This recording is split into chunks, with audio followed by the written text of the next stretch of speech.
Hey folks, this is Vince with Dad's Gaming Addiction, and welcome to episode 11 of the DGA podcast. Here with me in the studio is my co-host... Idly, or Princess Leia today. Princess Leia. How great. And we have a special guest today. Who is our special guest today? Who is it?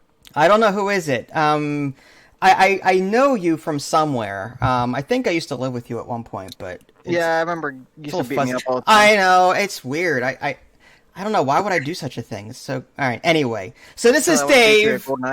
Yeah. This is Dave, my brother. He joined us during the Final Fantasy podcast. So we're going to do a top 5, but not of video games today. We're taking a break from that. This is going to be a very Star Trek heavy podcast. Hence the Leia buns. Yeah, hence the Leia buns. Yes. We're going to where no podcast has gone before. Exactly. That's a great title for this.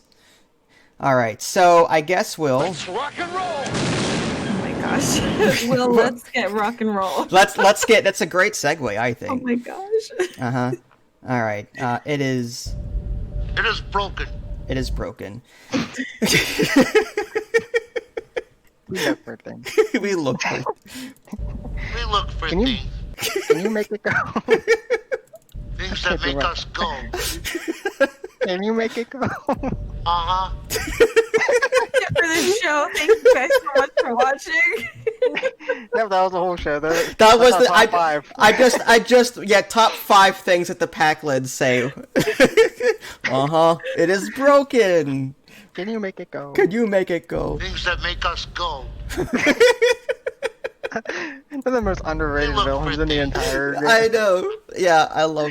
I wish they had like a whole series just for them. I would watch it. I'd be the only one watching. I'd probably be like one of 5 people watching it. That would be awesome, though. Like, I mean, look at Lower Decks. You'd be the other 20%. It'd be funded from 2 people in Pennsylvania. Didn't they make a guest appearance in Deep Space Nine though? I could have sworn I saw them there.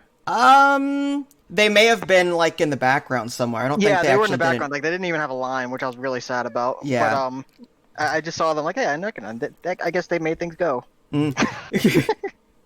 The episode that we're referring to, Star Trek: The Next Generation, I believe it was an episode called Samaritan Snare, where I think Picard was going in for surgery, and no, maybe I'm getting my episodes mixed up. Anyway, Geordi went over to the other vessel to fix this Pac-Led ship, and they took him hostage. And they are probably the dumbest villains that we've ever seen in Star Trek. But yeah, they captured Geordi. No. They said they are smart. We are smart. I did not get that one. I didn't get that sound clip. Wait, were they Ferengi? They are not Ferengi. They are Pac-Leds. Was it played by Jeffrey Combs? No. What happens is they were pretty much like know. They pretend to be like really uneducated, and they would just use that as like a cover to like but they were capture like steal really technology. fat and ugly looking. Yes, they had like, folds on their They face. looked like me in high school. Yes. Yeah. Before the Clearasil days. Yeah, before I started playing football, that's exactly what they looked like. Yeah. Yeah. So they pretended to be dumb.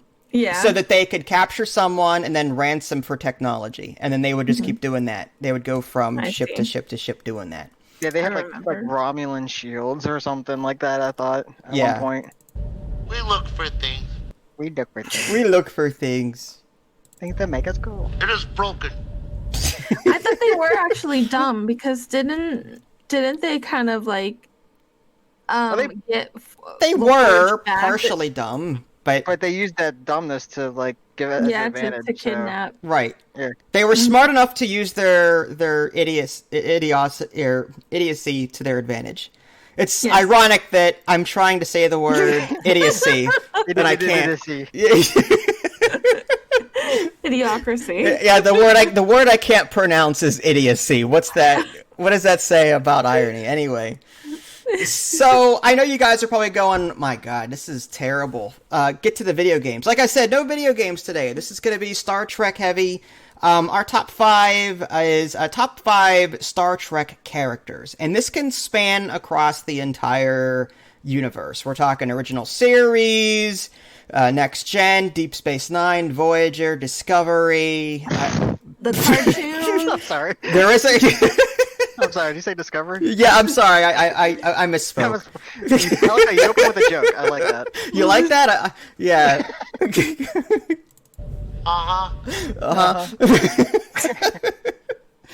To be fair, I did watch Discovery. There were some questionable episodes, but there were some good ones too. Season 2 got into Christopher Pike, and I liked his character more than the Discovery plotline. They brought in the Enterprise, number 1, which was originally played by Majel Barrett, which is Gene Roddenberry's wife. The pilot, The Cage, number 1 was not Spock, it was a woman. And her name was just simply number 1. That's how Riker got his name, number 1. Number 1 was originally from the pilot of the original series, with Jeffrey Hunter as Christopher Pike and Majel Barrett as the first officer. Idly's already falling asleep. Hey, I told you this was a Star Trek heavy podcast, okay? No. I'm sorry. I'm so sorry. Really, I'm not. I'm sorry, anyway. I forgive you. Shut up, Wesley. There you go. Yeah. Shut up, Wesley. Well, if you didn't talk about the horrible college fan fiction.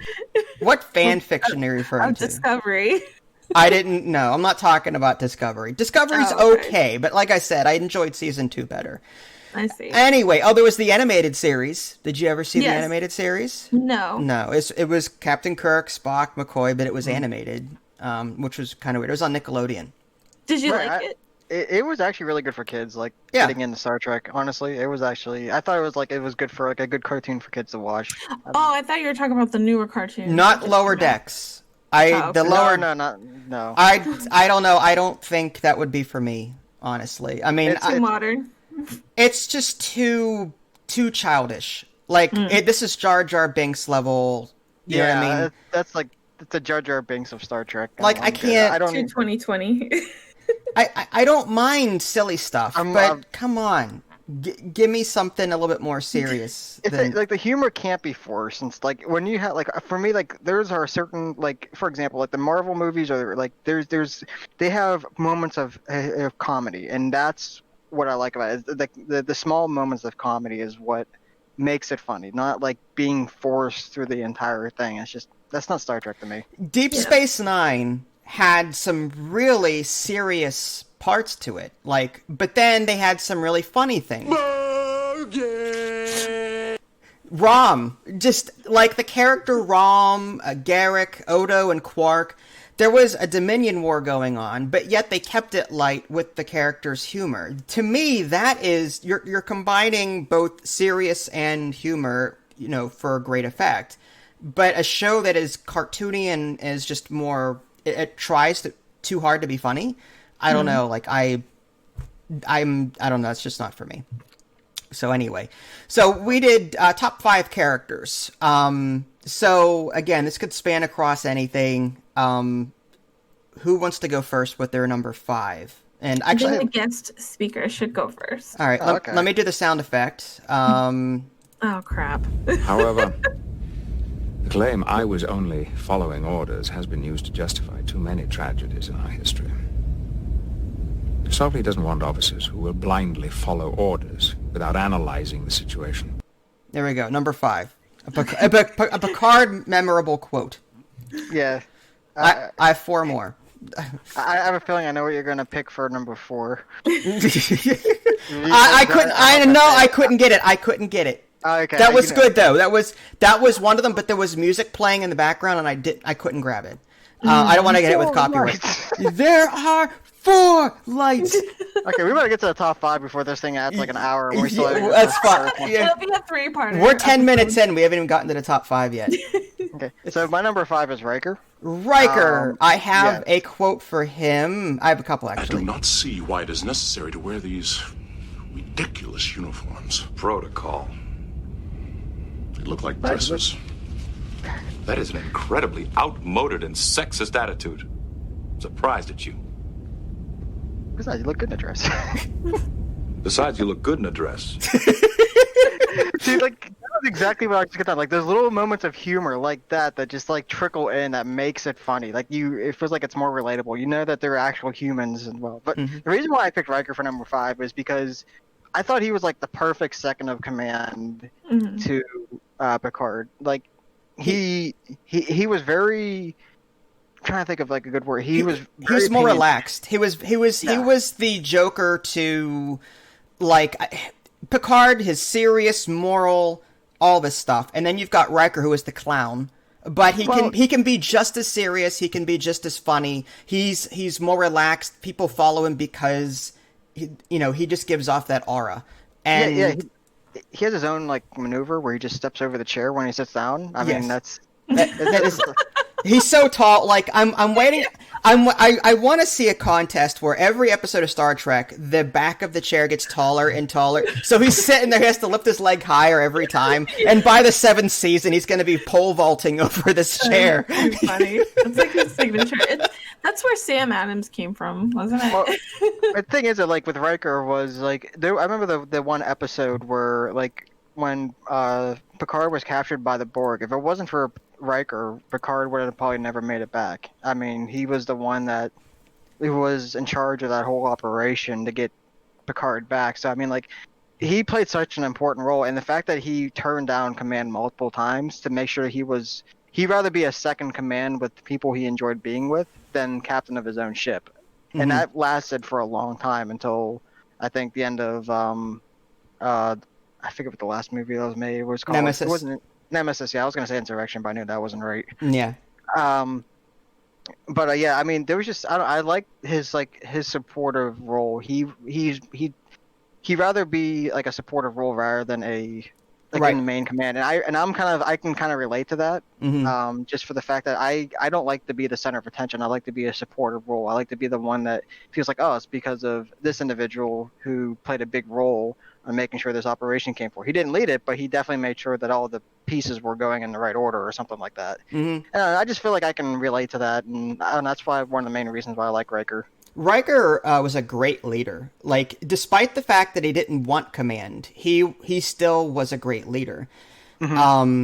So I don't know. Like, I agree. I mean, Riker is definitely like, he could have, if Picard was not in the picture, like you said, in the Best of Both Worlds, which was a 2-parter where Picard was captured, he ran the Enterprise like clockwork, and he was. I mean, he knew what he was doing. He was very comfortable. And at the end of the movie Generations, when the Enterprise D was destroyed, he told Picard, I wish I had a shot of this chair one day.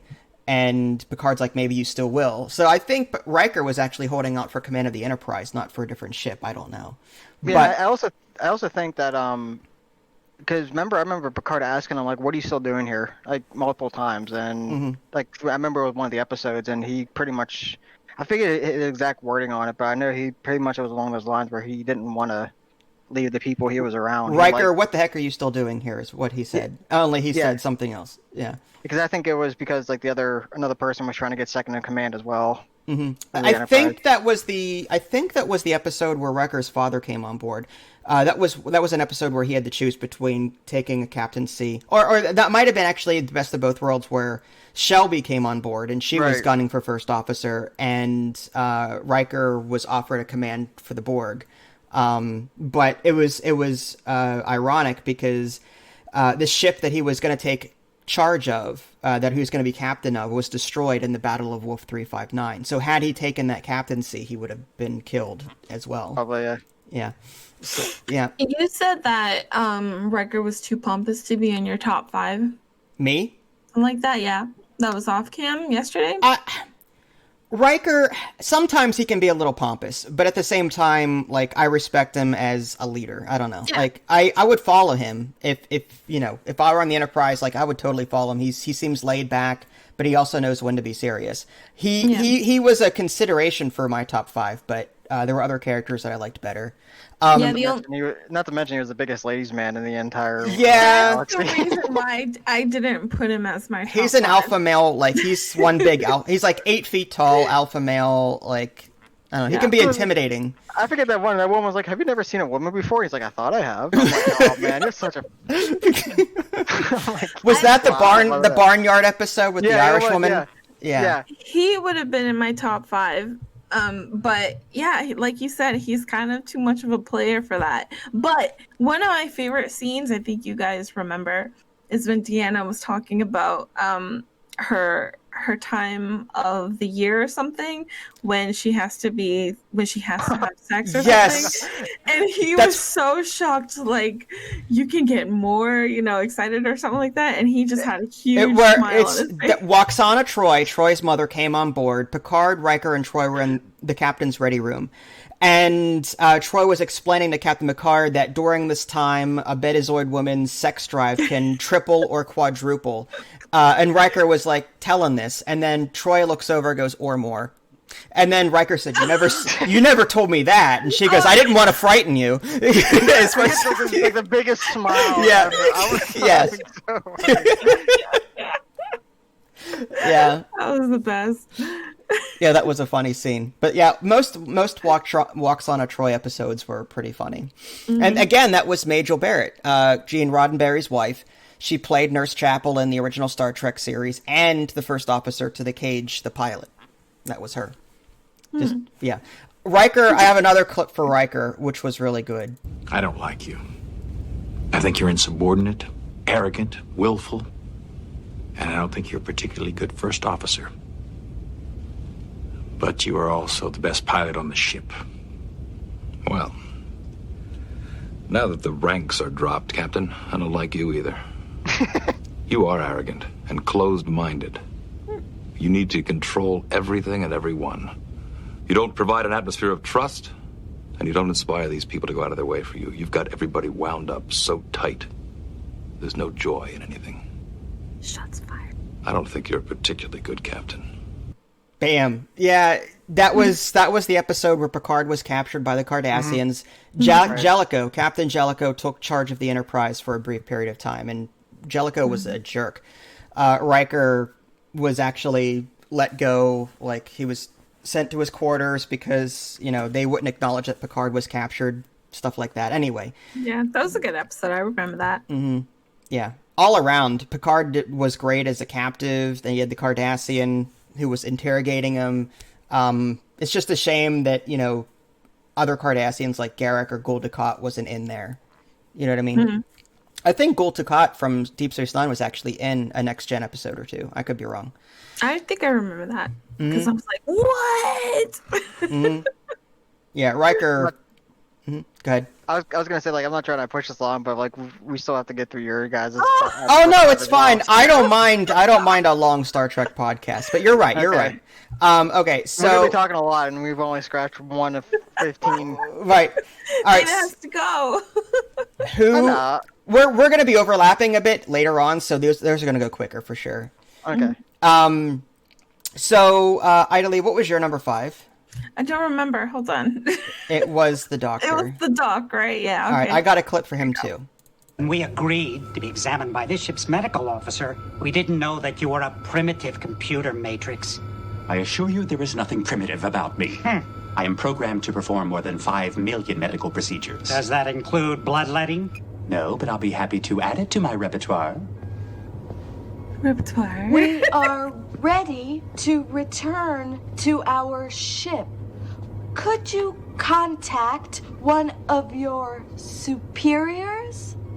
Doctor to the captain, please report to sickbay. Already on my way. The captain is coming here now. If you want to talk to her, you can have a seat. I love the Doctor. Yeah, I like the fact that they put him on First Contact.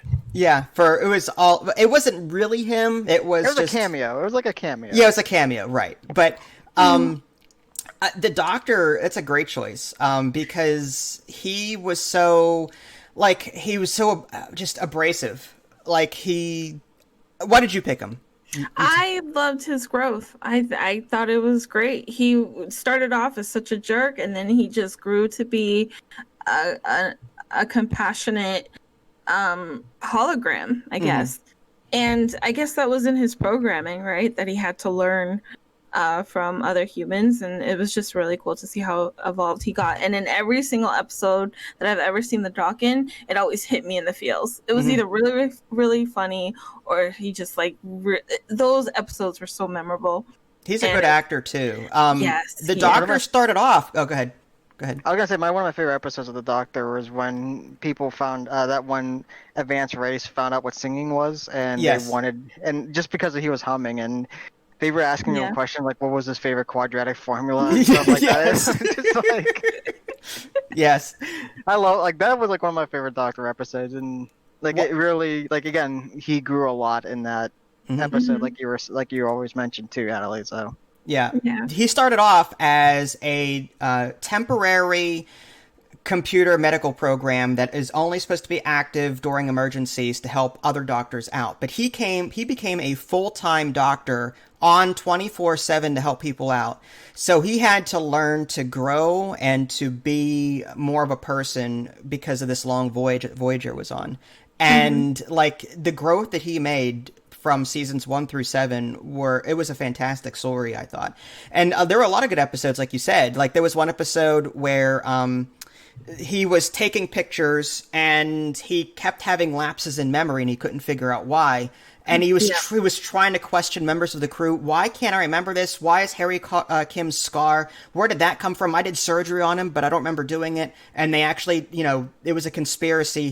His program was erased temporarily to remove this memory because it was causing a conflict. And at the end, he was trying to make sense of everything that had happened to him and deal with the fact that he had a choice between two patients and they equally had the same chance of survival, and he had to try and pick one over the other, and it was causing this huge problem with his program because it was a 50-50 choice, but yet he favored Harry Kim over this other crewman, and he went nuts. You know what I mean? There's certain episodes that really traumatized me, and that was definitely one of them. Yeah, that was such a good episode, and he's had a number of good episodes. So yeah, I like the Doctor. The Doctor was a great character. Anything else to say about the Doctor? Yes, one of my favorite episodes was when he went back. He went to that world that had like a fast moving time. Advancement, and there. It was so crazy. The time you spent on the planet was really fast, but in orbit everything was slow. So the Doctor spent years and years and years down there, developed a family and everything else, and then he beamed back up to Voyager like 30 seconds later, and he was like, "Oh my god, I never thought I'd see you again. It's been like 50, 60 years, whatever." That was a great episode too. Yeah. I can't imagine being in a situation like that. Like where you think it's like the episode with Picard where the inner light. Like just imagine like living an entire lifetime and then going back to your previous lifetime. Like I can't even imagine what that would feel like. He learned to play the flute. But like the Doctor, like she said, the Doctor pretty much spent like 50 years of his life. Can you imagine like living 50 years in another person's shoes and going back to like. Going back to Twitch and like nothing happened. It's right. And like when he's on the ship, he knew that his kids were already dead, because time went by so fast. Like that just kills He was me. a computer program, but he didn't act like a computer program. Right. I like that choice. Yep. My number 5 is McCoy from the original series, and I have a lot of doctors. Now you're sounding like Spock. I know. If you're gonna get nasty, I'm gonna leave. What was that? Now you're sounding like Spock. If you're gonna get nasty, I'm gonna leave. Now you're sounding like Spock, and then he's like, "If you're gonna get nasty, I'm gonna leave." McCoy was not only a good doctor; he was old country. He was an old country doctor, old fashioned. He knew his crap, but at the same time, he had this charm about him as a doctor that made you want to trust him. You know what I mean? McCoy, and he had that. He was one of the members of the original Enterprise crew that was not afraid to speak his mind. You had Kirk and Spock and Scotty and Chekhov. They were all trained. Then you had McCoy blasting everyone for what they thought, and like he was so unprofessional sometimes, but at the same time, like he was so passionate about what he was saying that he often made sense. And then his relationship with Spock only, I think, made that even better. Like him and Spock always came to blows with each other, but they were like best friends. So I don't know. I liked McCoy in all things. Just the new Star Trek movies that came out. Yeah. Carl Urban. I really like the actor who played McCoy in the new Star Trek movies. Carl Urban. Yeah, he was such a I think he had that personality down to a T. Like, you know, I don't know, just I see him and I actually see like I feel like it's the original McCoy playing, like, you know, just watching. So it's like he did such a great job. Agreed. So did go ahead. So yeah, extending on McCoy, not just, you know, from the original series, but like to the new movies as well. Yeah, I don't know, just McCoy I thought was a great character in general, and I like the fact that they put him in the Next Generation as well in an episode. That was Encounter at Farpoint. It was the very, very first episode of Star Trek: The Next Generation. He was on for 10 minutes. He was walking with, or 5 minutes. He was walking with Data down the corridor, talking about the Enterprise and stuff like that. That was like the only good thing that came out of season 1. What? Wesley falling into a bunch of bushes and almost being put to death? That wasn't a great episode. Like I said, season 1, it's definitely an acquired taste. Yes, I'll give it that much. Like the first couple of episodes of Star Trek, I'm like, Troy went through so many looks in the first season.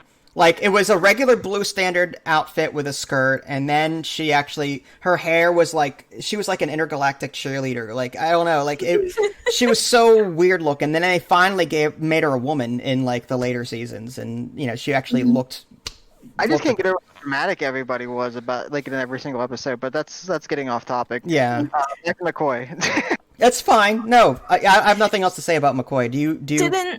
Didn't the actor who played McCoy like make fun of himself, saying that like everyone on stage was like a model of sorts, and then here he is all wrinkly and everything? I don't know.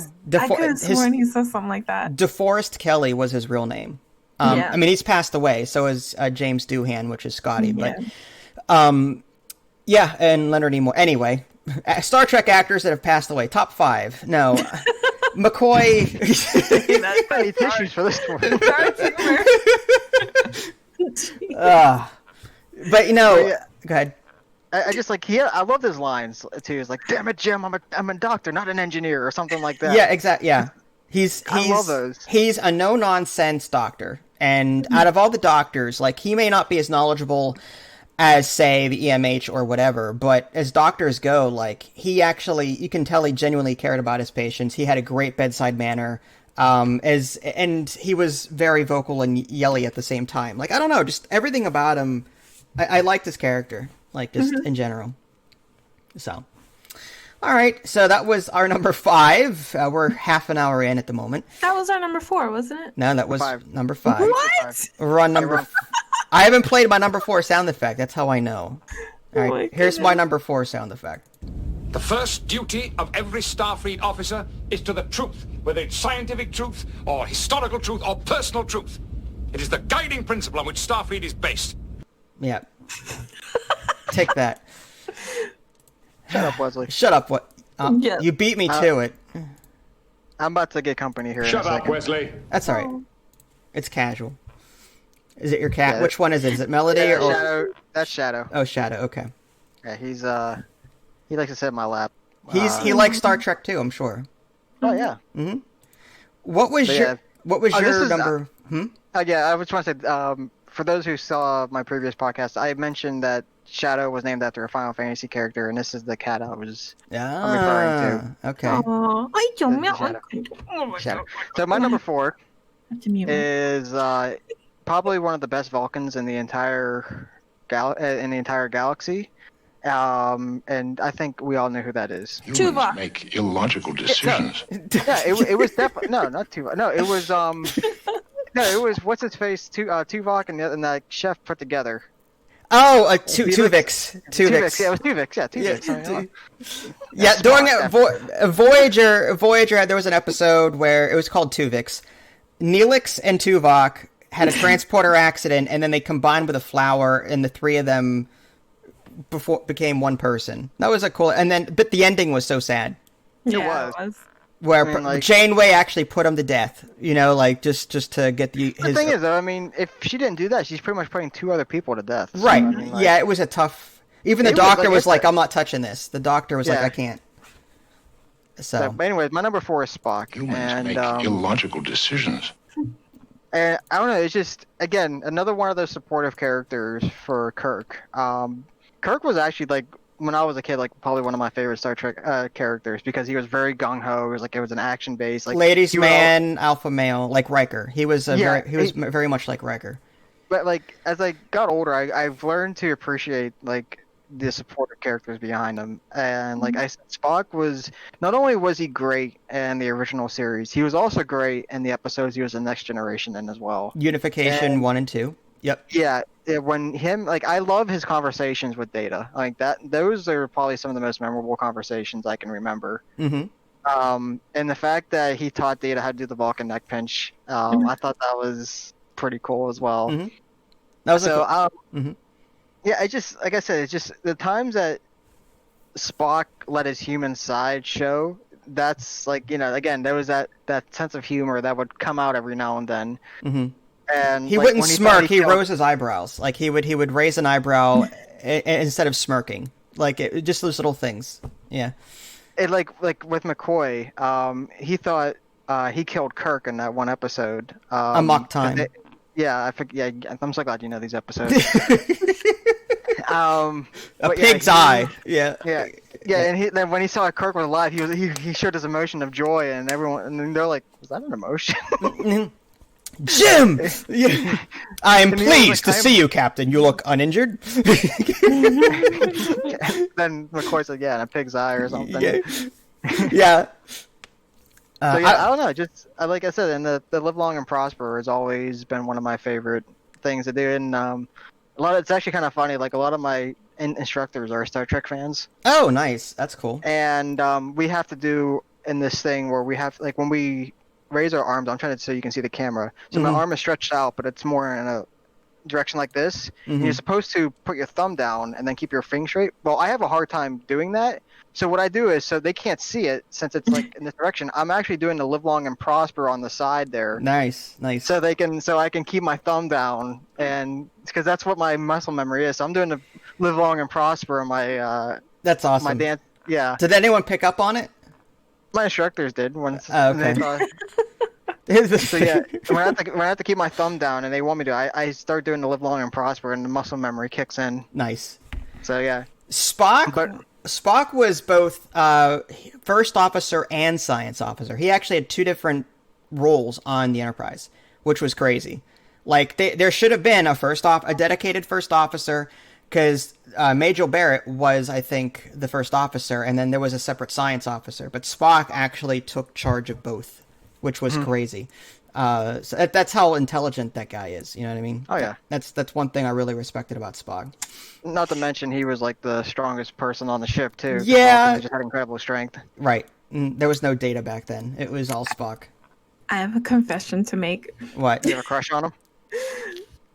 The first time that I've heard of Star Trek, it was a long time ago, and Spock was the most memorable, of there. But I'd never seen the show. I just liked him because he was the most popular.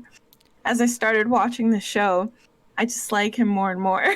Why? All right, please explain. Oh gosh, I'm gonna get stoned. No, hold on. I have a sound effect for this. Humans make illogical decisions. Yeah, I agree, and I also. Red alert! All crew to battle stations. No. It's not that I. I don't know what I mean. Yeah. Oh no, it's giving me the look. No, it's not that I dislike him. It's just that he's definitely not as enjoyable as I thought he would be watching him. I love the actor. The actor's great. I'll let him Nimoy. He's the best. Oh yeah, but the character, I don't know. He gets me mad sometimes. Like I thought he would be much nicer. I can't believe you. I really can't. I'm sorry. Well, is it because you don't like what don't you like about his character? Is it he's too smug? Is he too? No. Every time he and McCoy, I've noticed every time he and McCoy have an argument, I'm always siding with McCoy. always. It's like, come on, Spock. because Spock is looking at stuff in a logical sense, and McCoy is looking at more like a humane sense. And, Yeah. I mean, you have to look at it at both point of views, because you got to think about like one decision is going to greatly affect. He's also like when he's in charge of the Enterprise, he's in charge of like hundreds of lives as well. So he can't just make one. Right. There was an episode where Kirk was on board. It was called the Tholian Web, the name of the episode. Kirk and 3 other crew members beamed over to the ship that was disappearing, the Lexington. It was another ship. Anyway, the 3 made it back, but Kirk was stranded and he was stuck in subspace. Spock took control. The crew was going crazy because of the subspace effect. And McCoy and him just butted heads constantly. Like McCoy's like, you gotta save the captain. You gotta get the ship out of here. You gotta do this. And Spock's like, I'm logically doing what I need to do to take care of this situation. Yeah. So like the two of them were constantly going at it. He reminded me of like a closed-minded Data, which kind of.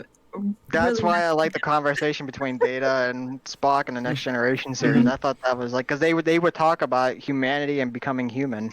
Yeah. And like one person, like they were complete opposites. Data was trying to become more human, and Spock was trying to hide his human half of himself. So he was trying to be more Vulcan. So it's like that that backstory was cool too. Like you had a human side of him, and like he was actually what's crazy is that Spock was not as Vulcan as other Vulcans were. As I know, Idly, you say that he's like very close-minded. Imagine that times 15. That's what a normal Vulcan would be. But Spock was actually is actually mild. Yes, that was Sarek. Yeah. Yeah. I mean, do you remember the Deep Space Nine episode where they were playing baseball against the Vulcans? Those are like full Vulcans. Yeah. And like they would hit a home run and they would not even cheer. They like he would run around and they would just sit down and no one would high five or nothing. Yeah, they're just sitting on the bench. Their backs were completely straight up. Like it was just it was funny. No emotion. Yeah. There was a lot of Enterprise episodes too that made me think that like Vulcans were rapists. Because they can't control like their urges and their emotions. Oh, Pompar? There was back in Enterprise, the show Enterprise with Jonathan Archer and T'Pol. They hadn't gotten into mind melds yet. So mind melds were actually forbidden and against the law on Vulcan. It wasn't until later that mind melds and all that became more accepted. But back in the Enterprise days, there was an episode where there was a Vulcan that came on board and was trying to mind meld with T'Pol against her wishes and all that stuff. And it was like, it became one big episode. But, Vulcans back then were completely rigid.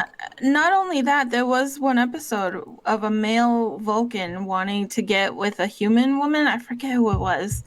But, like, he almost raped her, or like he was really like grabby with her. And then T'Pol, didn't she get like all like super sexual with Tucker or someone? I forget who it was. Tucker, the engineer. Yeah, him and T'Pol ended up having a relationship. They had a child together at some point, which was test tube baby. But spoilers on a show that's 10 plus years old, whatever. She enjoyed Enterprise, like season 3 and 4, especially. Enterprise, the Xindi episodes, it was just one after the other, the whole Xindi thing, that was really cool. Season 4, I didn't like as much as the original. Like, season 4 was okay. Like, the episodes with Dr. Noonien Soong, he was, him in the Augments. It was actually the grandfather of Data, I think. And he had the augments and the genetically engineered people. That was a couple of cool episodes. I did like the prologue of First Contact where they found the Borg and whatnot. Wasn't there a Borg episode from First Contact? There was. Okay, the episode that you were thinking of is called In a Mirror Darkly. and that was the parallel universe. And in the very beginning of that episode, they showed First Contact, but instead of Zephyrin Cochrane shaking the Vulcan's hand, he pulls out a shotgun and just shoots the Vulcan.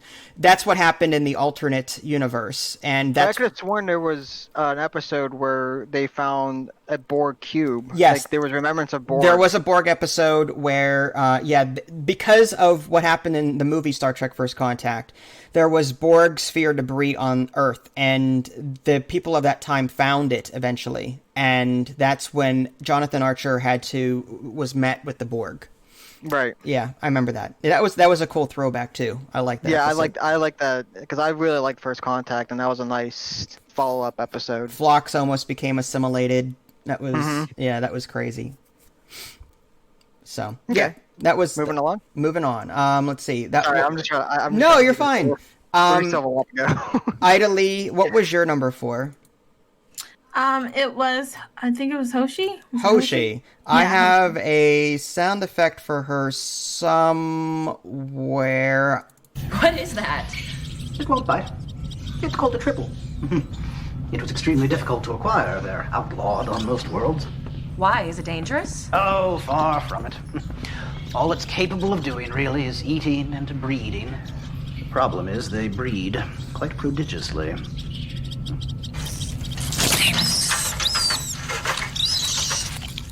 Poor triples. The only thing that keeps their population in check is the abundance of reptiles on their homeworld. Are you feeling all right, Ensign? Yeah, I didn't have I couldn't find clips for Hoshi that well because she wasn't that. She was a good character, but like I just couldn't find any memorable scenes really. Yeah. But anyway, so why did you pick Hoshi of all people? Was it because she was young or what? She reminds me a little bit of me, just a bit, because she loves languages, and she started off really, really shy and then grew out of her cocoon a little bit. But my favorite episode, it's like my top 2 favorite episodes of all Star Trek, was the one where she was being forced against her will to stay with this guy. You know? Oh yeah. Or not against her will, but he was fooling her into staying on the planet. Like he telepathically, I guess, linked with her, and then she was on the planet, and yeah, he was trying to get her to stay. Yeah. It was a very Beauty and the Beast type of episode, and I just loved it because of that. It was so good. It was okay. And I don't know why. I love her. I think she's great. And the episode when she was like invisible, nobody could see her. That was a good one. And I just like her. She's so adorable. She's so cute. She's something intriguing about her that I'm always looking at. Like, she's really pretty. Super intelligent, but unconfident. Like in her abilities, and she grew out of that eventually. But she had a cool story arc for the first couple of seasons because of that. She was afraid of space and closed spaces, and she couldn't have her crew quarters on this side of the ship because of the way the stars moved. Yeah, different things like that. Like she was very eccentric, and there was one part, I think it was with T'Pol, and she goes, what was it? She said that she couldn't do it. And T'Pol kept saying that if she can't do it, she'll find someone else or something. And then they worked together with T'Pol's math skills and with her language skills. It was pretty cool. I don't know. Do you remember her at all, David? I'm kind of staying quiet. Like I don't remember much about her. I know she was pretty much a communications officer. She's kind of like Uhura, in regards to like in a related character. But other than that, like her person, I just know that she was very shy, and she pretty much. I really don't remember too much about her, honestly. I liked her. She was like in her own little bubble. She was the first communications officer that really did her job, that we saw. Like Uhura sat there at her console, but we rarely saw her speaking in Swahili or any other language. Like Hoshi was often put in front of the view screen, and Archer's like, you need to talk to them, figure out their language, talk to them in their language. Like no other Star Trek series did that. There was no dedicated comm officer in Deep Space Nine or Voyager that I saw. And they never ever spoke, different languages. Whereas Hoshi was constantly told to speak in the other person's language because the universal translator didn't work. You know what I mean? So, like, as a communications officer, like, she's the one that was most prominent. Even though Uhura was, classically known as the first African-American communications officer, first interracial kiss on TV, all that stuff, but we didn't see Uhura speaking 3,000 different languages all the time. You know what I mean? It was Hoshi. There was episodes like she was on Ryza. She was speaking Ryzen. She was doing all sorts of different things. So I liked her character and how they focused on her job as opposed to just being a background prop. You know what I mean? I mean, they kind of like, I know in the new Star Trek movies, they kind of made Uhura more like that, which I actually liked a lot. They made her character a lot more meaningful in regards to being able to talk to Klingons and stuff like that. Right. But it was like, I think that I remember an episode where she had to talk to the aliens in order to get help because the Enterprise was about to be destroyed or taken over, and because she was able to plead with another alien race. Right. Or something, they actually came to their rescue. Yeah, the Undiscovered Country, Star Trek VI, the movie. They were going through Klingon space, and they had to get to Rora Penthe to rescue Kirk and McCoy. Oh, I know what you're talking about. And they're sitting there on the bridge with all these Klingon books trying to decipher. Uhura should have been on top of that. Like, exactly. I mean, like, that's... What good is Uhura? Like, she's supposed to be able to speak all these different languages. In the new movies, she can speak 4 Klingon dialects. Whereas in the Undiscovered Country, they made her look like she didn't know anything, that she relied on the universal I'm glad that the new movies focused on Uhura's ability to actually speak correctly in different languages. But yeah, that's I wish Michelle Nichols, the original actor, had more responsibilities as an actor than just looking like a person in the background doing her job. You know what I mean? What was her name? Uhura? Uhura. That's a horrible name. No, she's Swahili. Wait, is that the actress's name? No, the actress's name is Nichelle Nichols. They should have used the actress's name. Nichelle? Yeah. Man, I don't know. Uhura. Nayara Uhura. Anyway, so that was your number 4. My number 4 was the Doctor. So that I don't know if I really want to explain again why. I'll just simply say that the Doctor from Voyager, he didn't have a name, although I think he settled on Tom. Or no, Bob. It might have been Bob, I think. The very last episode, he had a very simple name. It was Bob. Yeah. But yeah, I love his progression. Just insert, Mm-hmm. Did we ever find out what his favorite quadratic formula was? No, we didn't, unfortunately. No. But yeah, I kind of said something. I was actually looking on Amazon. I could actually watch the 1 through 4 seasons of the original Enterprise for free with Amazon Prime. So I'm probably gonna. The originals? What do you mean? Star Trek? The one with Captain Archer. Oh, okay, Enterprise. Yeah. Gotcha. Yeah, so I'm thinking about rewatching those because I'm not getting sick of it. But I've seen so many Deep Space Nines and Next Generation episodes on TV. I'm thinking about switching it up. Okay, go for it. I've seen them all. We could make a little party thing if we want to. But anyway, go ahead.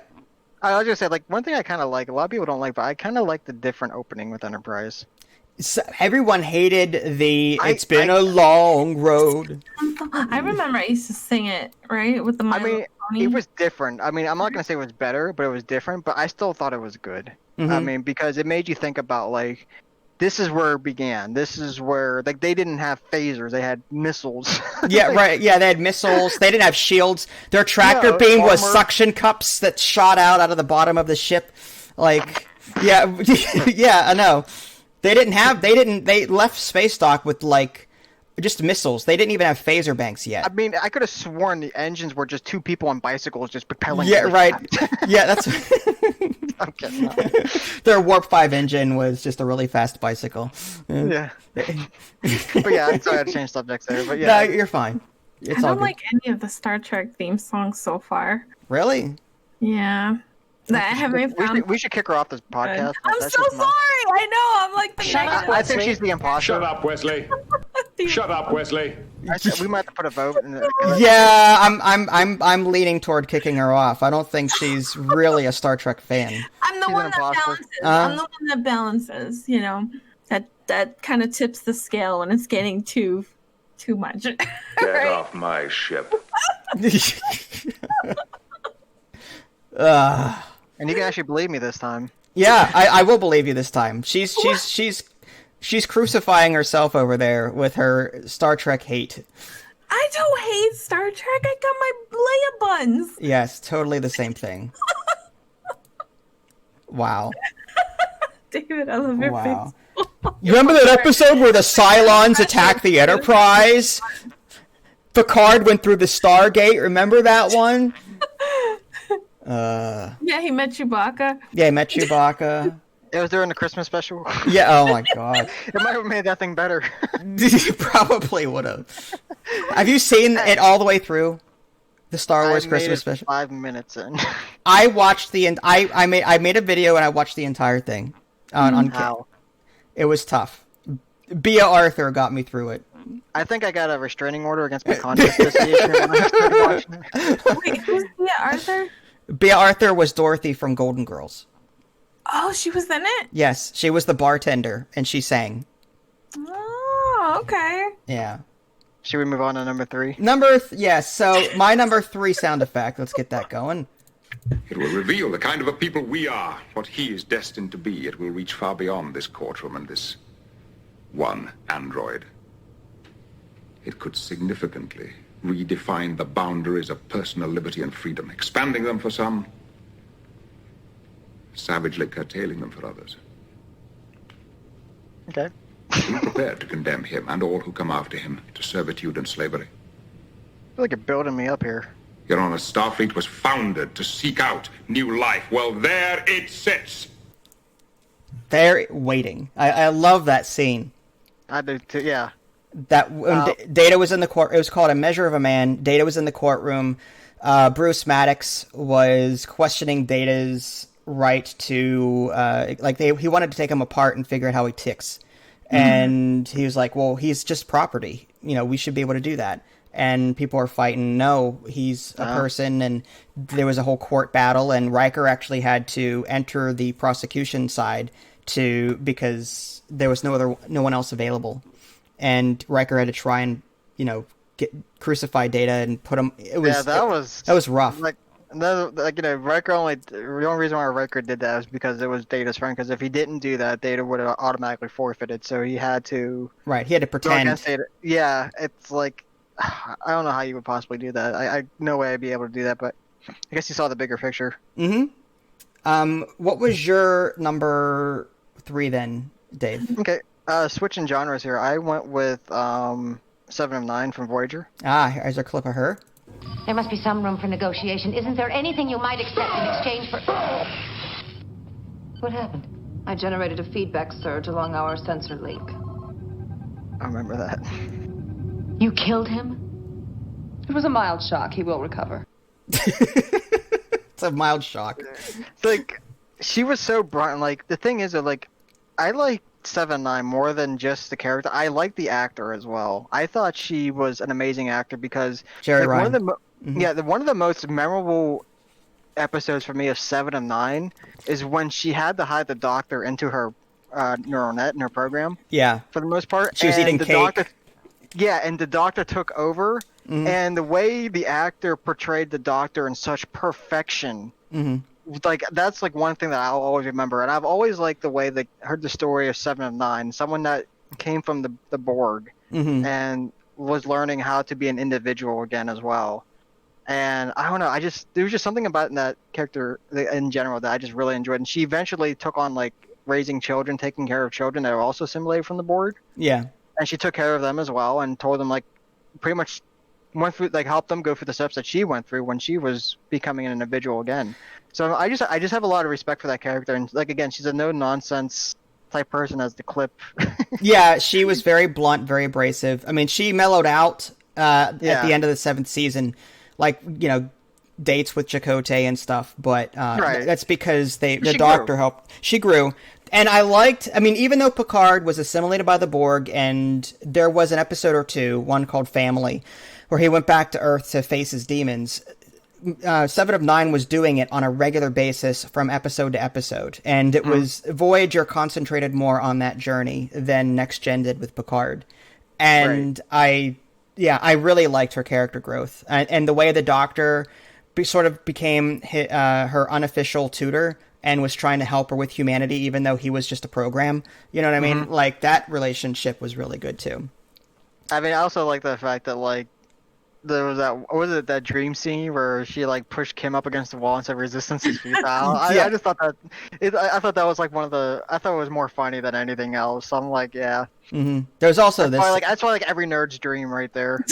I have a clip of that, but I'll get to that later. But here's a clip that I liked with the Doctor in Seven. You are my sunshine. Oh my god, I remember that. Only sunshine. You make me happy when skies are gray. She has a great voice. You'll never know, dear, how much I love you. That episode, Someone to Watch Over Me, was so good. The Doctor was trying to get Seven to go on dates, and in the holodeck, Seven's sitting there trying to have a dinner with this guy, and she takes the crab or the lobster and just breaks it in half as opposed to just the leg. Like, she takes the entire, and then it goes all over the guy. She ends up cracking his back when they're trying to do a dip or something. It was one of the best Seven episodes. I think I need to rewatch Voyager first before watching Enterprise. Like I said, like I like the fact that she took over as one of the characters. I forget. I think the other characters. Kes, yeah. I mean, Kes was okay, but I don't know. It was just like her character was okay. I mean, 7-9 was a lot better in my opinion. I think Seven had a better character development than Kes did. Kes was just this meek little creature that was Neelix's girlfriend for a while. And she sort of just followed along, and she had her moments where she was like, "Oh yes, that's great. You should talk to me," or "Yes, I'll be happy to help." Like, she was just so soft spoken. Like, she was just like 7 of 9. She just made more of an imprint. Yeah, sorry, my cat was. I see that. I liked Cass. I thought she was an interesting character, and they really did flop her. Like, I think they did it wrong so bad. The only good episode she was in was when she came back. There was an episode where old Cass came back and like destroyed Voyager because she was confused. She was like, "How could you do this to me? You abandoned me." And then she was walking down the hallway and corridors were flying all like just bulkheads blowing out of the wall. Like, she essentially wasted her life. In real life, it's sad. Yeah, in real life, as a person, she did. Yeah, that too. Yeah, I don't know her actor story, to be honest. Sorry. Yeah, I mean, I don't want to get into that, but yeah, she did some things in real life that were not good. Okay. I think that was the reason why they fired her, wasn't it? I don't know for sure. I don't follow the backstory that much, but yeah, I like 7 of 9's character much better. Yeah. And she even said the line to the Doctor, please state the case of the medical emergency. Yeah. It was like, I was like, ah. Yeah, such a like I said, that's like my favorite episode of her. It's just because of the fact that like she had to go from this serious personality, and seeing her in this as the Doctor was just like you just wanted to see more of it, like every single time, just to see what like other shenanigans. And then she had to pay the price for the Doctor just stuffing her face with all this cake right, and alcohol. Yeah. And she was like bloated and like distraught, like, and the Doctor's like, I thought it was a wonderful experience. Like, of course you did. And she also had a cameo with the she had an arena fight with the Rock. Right. Yeah, the Rock. Yeah, I forgot. I had that in my notes to mention, but yeah, Sukansi, I think the name of the episodes was. It was. I was a huge WWE fan back in the day, and the Rock was my favorite wrestler. So to see the Rock and her, she got rock bottom, which was like one of his signature moves at the end of that fight, and that's how it ended, was her getting rock bottom. And I thought it was like really cool. Like I started. When I found out that she was going to be in Voyager, I was like really interested in Voyager a lot more because I was huge into wrestling at that time. So, so yeah, like I said, the fight with the Rock is probably one of the other most memorable things. Cool. All right, so let's see. We're on number 3. What about your number 3, hun?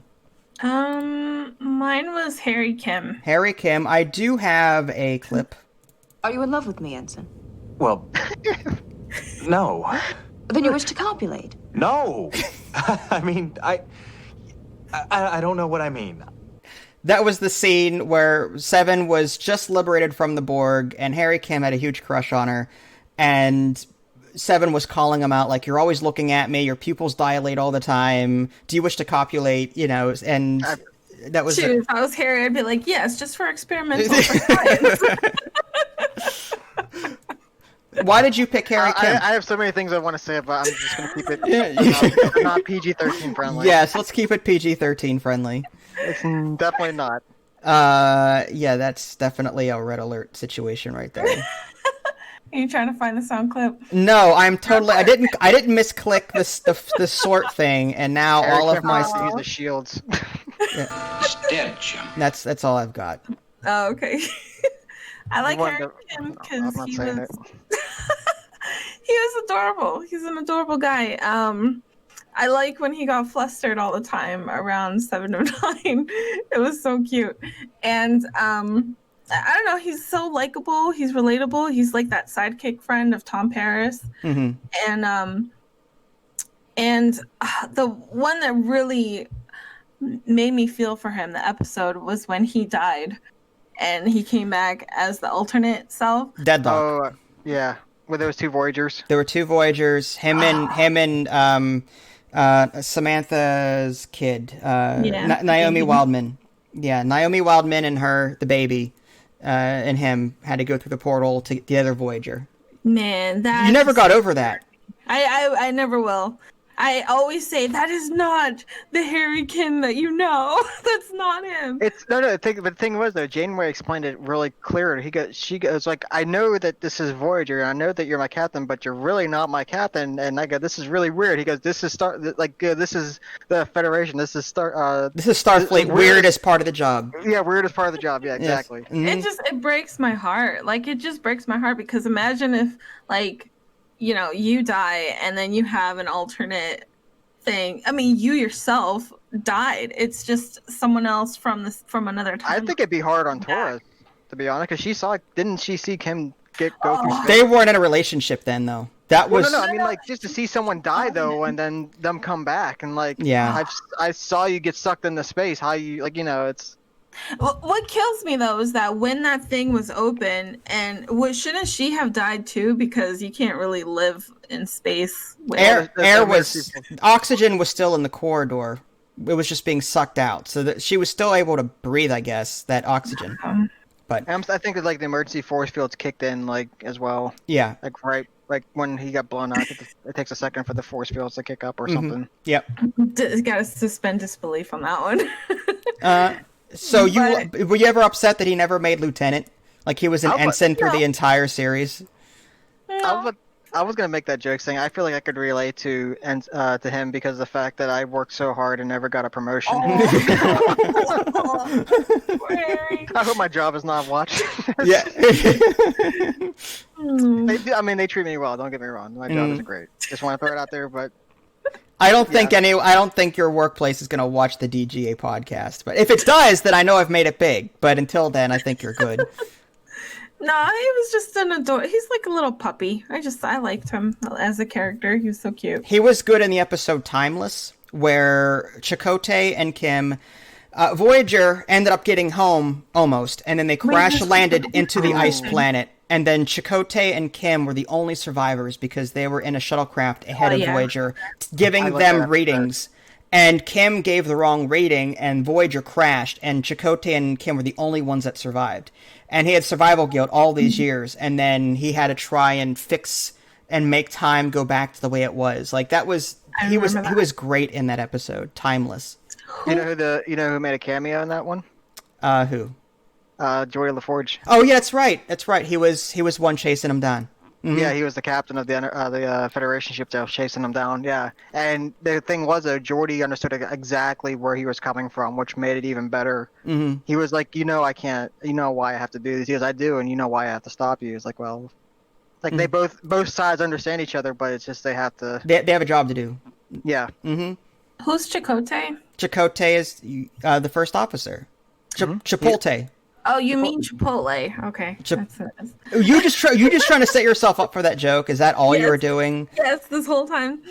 Wow. Shut up, Wesley. Chipotle. You call Chicote Chipotle. Hey, he's not some fast food chain. He looks Spanish. Just because he's Spanish, he works at Taco he's Bell. He's American Indian. Well, he's of the tribe, I think. Yeah, there was an episode where he was. I know he is. They're dedicated to that. Yeah. And just for the record, that I'm Spanish. because of I his can say heritage, that. he's Spanish. Yeah, just His Indian heritage makes him Spanish, apparently. that must be it. Yes. Mm-hmm. My number. No, but- Go ahead. Oh, no, good. Sorry. No, I was gonna say my number 3, but do you have anything else to say about Harry Kim? No, I'm getting hungry because I'm thinking Chipotle right now. You should order now, and then by the time we're done, it should arrive in an hour. I got plans afterwards, so I can't Okay, have. gotcha. I need to be. I'm gonna be dancing a little bit, so I All don't want to get cramps. How soon do you have to go? I told her I'd be ready around. I'd be there around 7, so I got some time. Okay, all right, so we're good. So another 2 hours for this podcast, and okay, we're good. All right, my number 3 was Picard, and I don't want to talk too much about him because I'm sure he's on someone else's list. So I will just simply say, and we'll save his talk for later. I will say I'm really surprised he's your number 3. Well, there are 2 other characters that I liked better than him. Despite all of his pluses, all of his positives, there were 2 other characters that I felt for more than Picard. I'm shocked. I'll just simply say that. I like how you said that. Like, well, isn't that the purpose of a top 5? Is like, well, 3 is obviously not going to be as favorable as 1 and 2. I mean, like, Yeah, right, exactly. I was just I picked them 3. I had like 2 other people in front of me. I was doing the John Madden. I was doing a John Madden. Okay, what this guy wants to do is get the ball in the other end zone and get a touchdown. And typically, score more points than the other team, they have a good chance of getting to the Super Bowl. And you'll win the game if you score more points than the other team. Things that make it go. Things that make it go. Yes.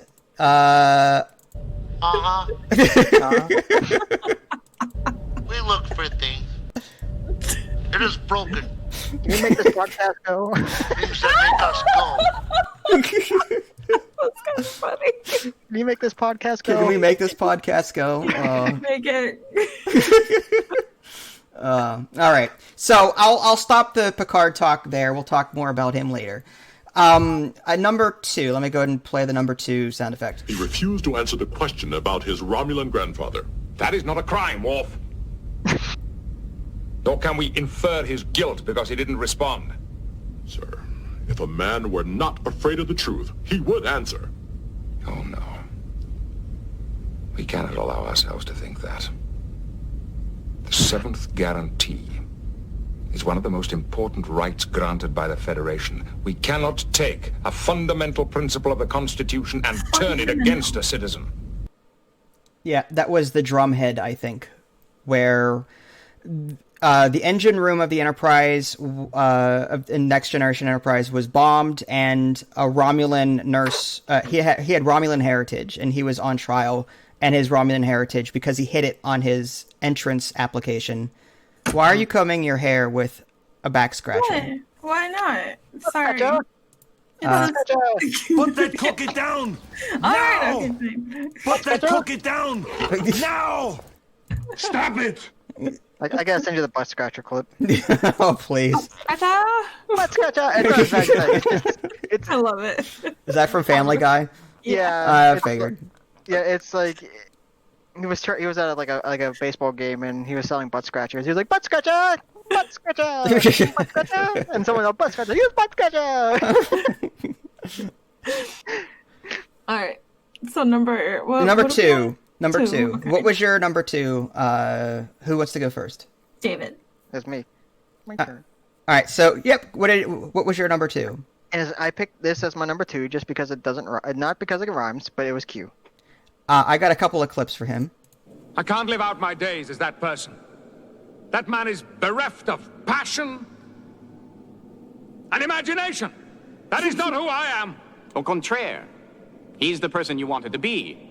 One who was less arrogant and undisciplined in his youth? One who was less like me? The Jean-Luc Picard you wanted to be, the one who did not fight the Nausicaan, had quite a different career from the one you remember. That Picard never had a brush with death, never came face to face with his own mortality, never realized how fragile life is or how important each moment must be. So his life never came into focus. He drifted through much of his career with no plan or agenda, going from one assignment to the next, never seizing the opportunities that presented themselves. I feel personally attacked. He never led the away team on Milica 3 to save the ambassador. You couldn't choose Take clips that charge were of like Star- 30 seconds or less than Nope. 30 seconds. Nope.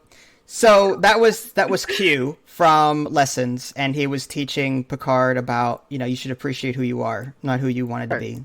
That was... I mean, that's a big reason why I picked Q as my number 2, is because of the fact that every time he was on, he was teaching humanity a lesson.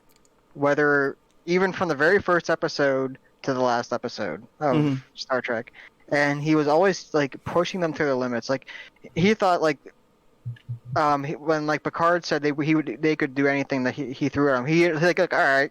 Then he threw the Borg at him for the first time. Yeah, and they got their butts kicked. That was like... yeah. And then Picard was like, "Oh, fine, I need you." And that's like all of a sudden. And then the thing was though, Q. Not only was he good in the Next Generation, he was great in the Voyager. I mean, he made wasn't he in Deep Space Nine as well? One episode with Vosh with that's right. With Picard's love interest in oh crap, he was on Ryza for an episode. I don't remember the name of it, but yeah. Anyway, yeah, Vosh and Q were on Deep Space Nine. It was a silly episode, but right, yeah. But like I don't know, just there's something about like the actor in general as well.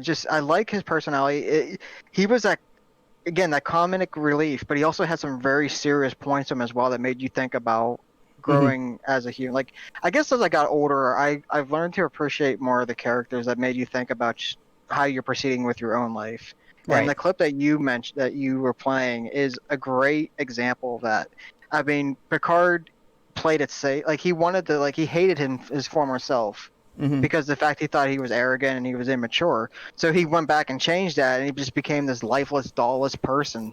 Like no excitement. He wasn't even the captain of the Enterprise. And Q taught him that lesson, saying, "Hey, maybe you should appreciate your past." It was who it is now. Like you are now who you are because of your past. And like there's times like I think about that. Like, well, what happens? Like I go, maybe there's times like I wish I didn't do this or this and this. And I go, well, if I didn't do this, what would happen to me in today? Like if I never played football. Like I kind of regret playing football today a little bit, but I also remember the good times and what good came out of it. Right. Even though I was like getting my butt kicked every single day, being a 5'5" lineman. I mean, yeah. Q Butterfly affected the crap out of him on that episode, and it was really good. Q's just one of those characters. Like he was in Picard's corner as much as he gave him a hard time, as much as he did to them. He was doing it because he was not only trying to be funny, but he was arrogant, omnipotent, but at the same time, like he was really looking out for him. And he said so in the very last episode of the series, the part about helping you out was my idea. You know what I mean? So like he was in Picard's corner the entire time. He just he got enjoyment out of giving him a hard time. One of my favorite episodes of Q was when he lost his powers in the Next Generation. I have a clip of that. And then when he's back.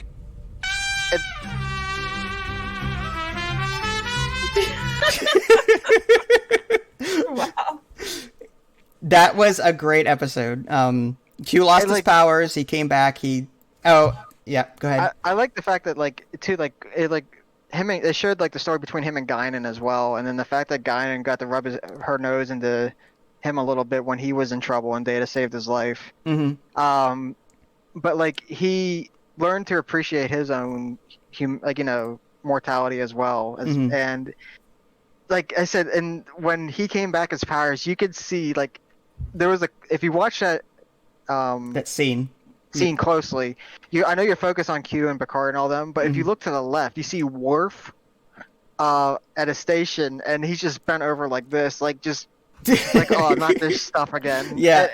it's so funny. Like you just have to watch. Like you have to look at him, and it's like he had that attitude towards people. He just annoyed people, and I remember a clip. Mhm. Q was like, "What do I have to prove that I'm human?" And Worf goes, "Die." I'm like, Oh, very good, Worf. Eat any good books lately? did you just say that to him? And Riker had to smirk on him too. It was just like, everyone was thinking that, but they just didn't want to say it. Yeah. So like, Q was just great, and I like the fact that he pulled Riker into Voyager as well, and for that brief cameo. Right. That was the episode where the other Q wanted to commit suicide, and there was a court case between that Q and the other Q. They brought Riker, like Shakespeare, or whatever, whoever else from the past. It was I remember it was a Newton. It was like a hippie rock band. Like I think it might have been John Lennon. I think he offered a ride to like a concert or something. Maybe. And Einstein? It was the Woodstock. It was the Woodstock or something. Woodstock. It was Woodstock, and then Newton. The day the apple fell on his head, who shook the tree? You know. That was really cool. Q had a lot of great moments in Voyager. Like he appeared in Janeway's bathtub. Oh my god! I like how he calls her Aunt Kathy or something. Yeah, Aunt Kathy. he knows how to piss people off, and he does it so, and he has an agenda to it as well. Like he deep down, he really is like he's trying to do the right thing for them, but he doesn't want to portray as someone he cares. He wants to portray as someone that he's just there to annoy them. But there's a reason why he's doing it, and that's why I always liked him as one of my favorite characters, because if I knew he was going to be in an episode, I knew it was going to be a good episode. Yeah, there was no bad Q episode as far as I can remember. Even the first episode, Encounter at Farpoint, which was probably one of the most corniest episodes I've ever seen. Yes. Q actually saved that episode. Yeah. So that's why I picked Q, and I'm not sure if you guys have anything else to add to it, but no, Q was great. What did you think of Q, hon? He is actually in my honorable and my dishonorable mentions. Oh, we'll get to that then. All right. I would say dishonorable because he wasn't in enough episodes. That's a good one. Hold on. Let me say something real quick. All right. So I'll just skip it when we get to those to the mentions. But okay. I will say that I love Q as an actor. I think he's great. His character really ticked me off. I think this is why. When I watched My Little Pony, he plays a character in My Little Pony. Get off my ship. He voices a character on My Little Pony called Discord, and it is the exact same character. The Really? exact same character, yes. So Discord came from My Little Pony? Discord is in My Little Pony. So they adopted it from Star Trek. But we're talking on Discord right now, so which came first? Discord right now. I'm trying to figure out his name is Discord. But what came first? What came first? Discord, the actual program, or My Little Pony? The program, I'm pretty sure. So wait, Discord that we're talking on right now is named after a My Little Pony character? That's what I'm afraid of right now. Well, no, the Discord. You know what Discord means, right? Like chaos. No. Oh, I do now. Yeah, Discord means chaotic. It means like chaos. So he plays like a chaotic character that is exactly like Q in Star Trek. So when I started watching Star Trek with Vince, and I saw Q, I was like, wait a second, he sounds familiar. His character looks familiar. I remember him from somewhere. And then I saw My Little Pony, and I'm like, that's where I remember him from. I hate that character. So Vince, didn't we meet Q, the actor? Yes, Dad brought us to a Star Trek convention a long. You were young, like I was like 3, probably. Yeah, you were a couple years old. You didn't even have to pay to get in because you were so young. But yeah, yes. I wish I could do that now. Yeah. I don't think so. It's those conventions are like super expensive. It's I love the actor. When I found out he voiced Alarak in Heroes of the Storm, it kind of made me rethink the whole character in Heroes of the Storm. So that's kind of cool. Okay. Q did some voice acting for a number of video games. Masters of Orion, that 4X game. He did one of the race's dialogue, I think, or he was the narrator, one of the two. Anyway, so Q was yours. Anything else to add about Q before we move on? Yeah, if you have a chance, make sure you watch his outtakes. They're hilarious. I like the way he copulates too. It's just his finger. It was fun at first. These Traveling aren't my my Like all colors. he did was this. I'm immortal again! Omnipotent again! We're gonna hear that later, okay? We're gonna hear it I later. might have to jump off for that, just FYI. Yeah. Because I'm kind of running a little. All right, no down the line problem. here. All right, we'll move. We're on number 2 still, right? Okay, so Idly, what was your number 2? Scotty. I have a sound clip for him. The android at the bar said you could show me my old ship. Let me see it. Insufficient data. Please specify parameters. The Enterprise. Show me the bridge of the Enterprise, you chattering piece of... There have been 5 Federation ships with that name. Please specify by registry number.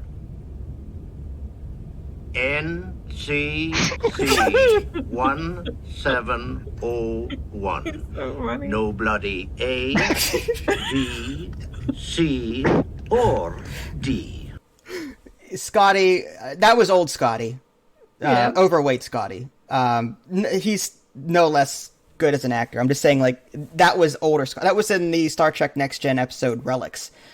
But the old Scotty from the original series, what made you pick Scotty?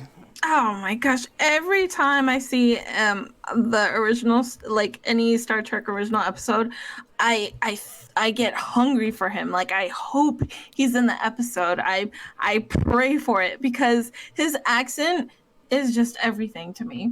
Oh. It's not the fact that he's smart, a good engineer, a miracle worker, none of that. It's just his accent. I see. I just love it. I love his accent, and I do love that he's like the mechanical guy. He reminds me of something from StarCraft. Most Scottish people were like, engineers or boatsmen. Like they're known for that. He reminds me of a dwarf. Like a mechanical kind of dwarf guy. I think we're talking about 2 different species right now. Oh, I don't know, but he's awesome. He's an adorable old man. I wish I was his caretaker. Scotty was a great character. I named one of my cats after him, before he passed. But yeah, Scotty, I don't know. I liked it. He's very passionate about his engines. Like his idea of relaxing was reading technical manuals. Yeah, I just thought that was really cool. He's so innocent. I love it. Mm-hmm. Well, he likes what he likes. Anything to say about Scotty? Anything else? Didn't he try to break open a computer when they said that the files were in the computer? No, that was Star Trek 4, the whales. That was the voyage home.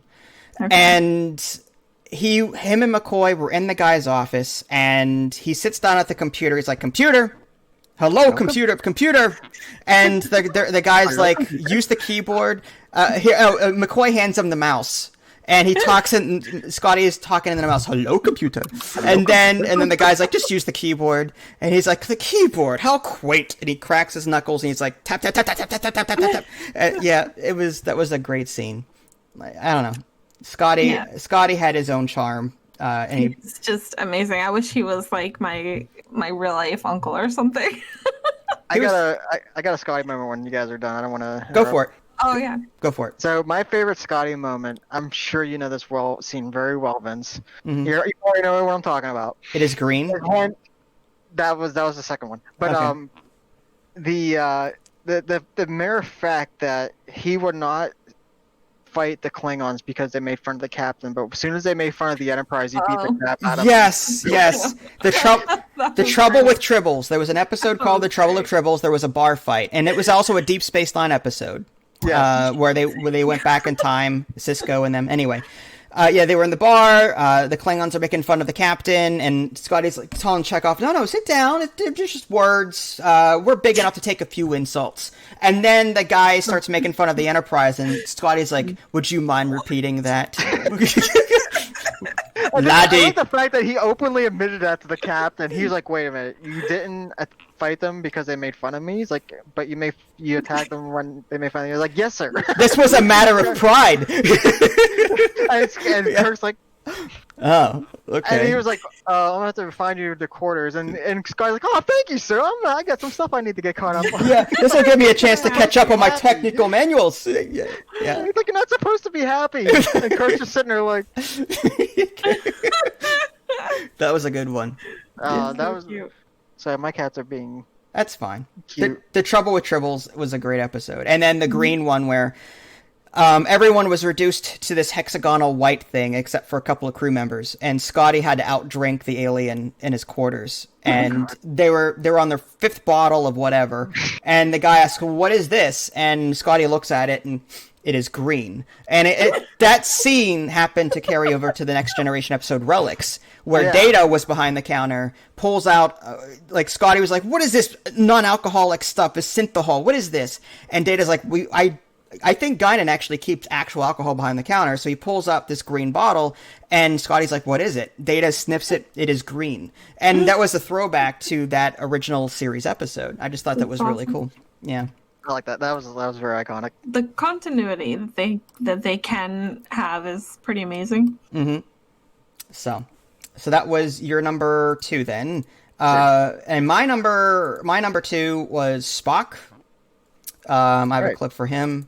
It is a fact, Doctor, that prowling by stealth is more time-consuming than a direct approach. In our case, Shouldn't you be working on your time warp calculations, Mr. Spock? I am.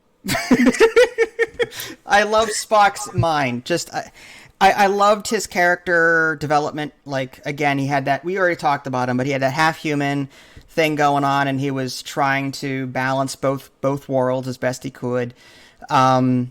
He's just very intelligent. I think I respect that a lot more than a gung-ho captain. Like, I like that logical side of him. I like the fact that he can juggle so many things. Like, he's got a very disciplined, very logical mind. And for whatever reason, growing up, I always, like, admired that, you know, in a character. So, Spock, this choice for me was more of a childhood appreciation thing than, you know, anything else. I like the fact that too that like Kirk and Spock were complete opposites, and Spock was like, "Please don't do this, sir," and Kirk was like, "I'm gonna do it." That is illogical, Captain. Kirk's like, "Yeah, I know. So what? I'm doing it." But Leonard Nimoy will always be the best Spock, no matter what. But I thought Zachary Quinto played a decent Spock. Yeah, as well. yeah, absolutely. He did okay.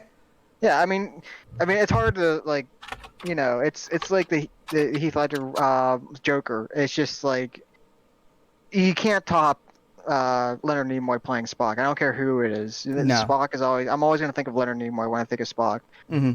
Have you seen his outtake?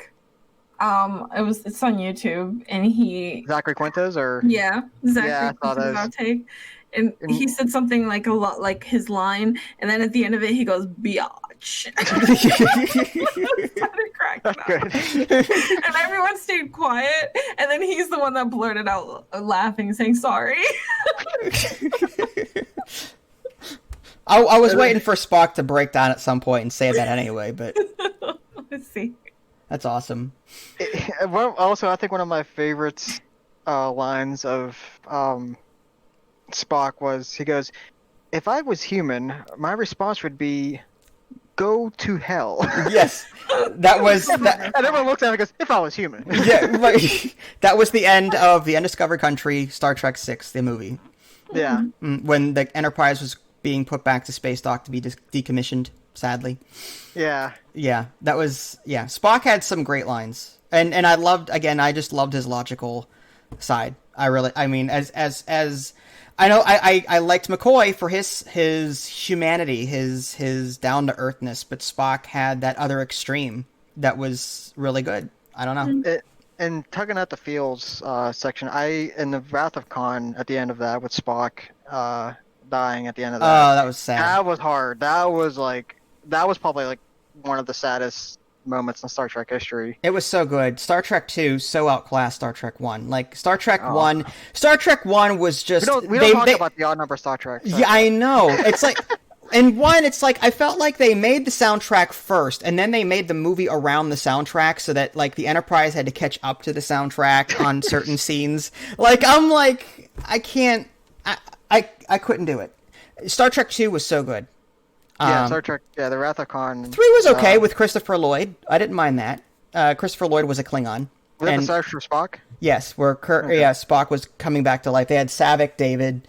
Kirk had to break the Enterprise out of mothballs out of the space dock. Like, that was a decent one for an odd. It wasn't bad. But I know the Search for God, Star Trek V, that was horrendous. The first 10 minutes were the only good parts, the only good part of the movie, where Kirk was climbing the mountain, and then they were singing "Row, row, row your boat" together. What was so bad about it? You always complain about it. I just like the Search for God. Like, these people hijack the Enterprise. They go to the center of the universe somehow. And at the center of the universe is this barrier, and they get through the barrier, and they think they're going to find God. Instead, they find this being that wants to kill them and take them over and stuff. And it's just, like, Scotty hits his head off of a bulkhead. Like, he wouldn't do that. Like, there's so many odd... Was it, like, people, like, out of character? Is yes. that what it was? Yeah, Scotty was not in his usual character. Like, he should have done a lot more than what he did. Like, everyone was just stupid in that movie. Like, just... I see, okay. Yeah. So it wasn't much of the theme, it was just, like, the way they acted? Well, that... Or the director? I didn't really care for the Search for God, too. I mean, I don't mind that, but I'm just saying, like, they could have done something better with it. William Shatner directed that one. Leonard Nimoy did, I think, 2, 3, and 4. Like, he did a number of them, including some episodes. So Leonard Nimoy actually had more directing experience than Shatner did. Shatner complained. You can say that Shatnered all over that Episode movie. 5, yes. Or Star Trek 5, absolutely. That was bad. No, Shatnered is a term. It's a Star Trek term. It's been used before. Really? I've heard it. I was just kidding. Well, you brought it up. I'm just confirming it. You try to be funny. I see how it is, so... Let's rock and roll! Number one? Number one. All right, number one. I don't even know what this is. These North American Indians were forcibly displaced from their ancestral lands. These settlers on Dorvan 5 originally left Earth more than 200 years ago in order to preserve their cultural identity. I am aware of that, Captain. You see, Admiral, there are some very disturbing historical parallels here. Once more, they are being asked to leave their homes because of a political decision that has been taken by a distant government. Yes, so that was my number one sound effect. In that scene, that was the one where Wesley went off with the Traveler to do his own thing. And the Enterprise was tasked with removing Native Americans from this planet. And Picard's like, no, we did this once before, it was wrong, and I'm not doing it again. You know what I mean? So that was a really cool episode in that terms. The whole Wesley arc. Anyway. I'll get that later. Yeah. So, what was your number one, David? Obviously, it was Picard. And Idly, yours was Picard as well. Yeah, mine was Picard too. Oh, nice. So, like, the reason why I like Picard a lot is because, like I said, he makes, like, a lot of my top list makes me think about what in today's world is missing. And the speeches that Picard makes is what we need in today's society. And, like, the more I grew up, the more I began to appreciate his character, the more his words make sense, and the more how much of a positive outlook towards other people and how it should be. Like, the fact that he actually treats people like people, and then when he needs to put his foot down and give someone a new, you know what, like he did with Wesley in that one episode with the truth. Like, you know, the fact that someone was trying to cover up the truth and he just called them out on it and says, hey, stop your crap. Yeah. For the most part. Mm-hmm. And it's just that he had his moments where, like, the show was about expanding humanity, making humanity better. And I just feel like we're missing that a lot in today's society. And like I said, I just feel like with Star Trek, with him, he's going forward. He's the one that I think we should all be, you know. He's the moral compass that I think we're lacking right now. And like when you come to like shows like Discovery, I tried watching a few clips here and there of Discovery, and it just made me just want to just like it reminded me of too much of modern society, and I couldn't watch it.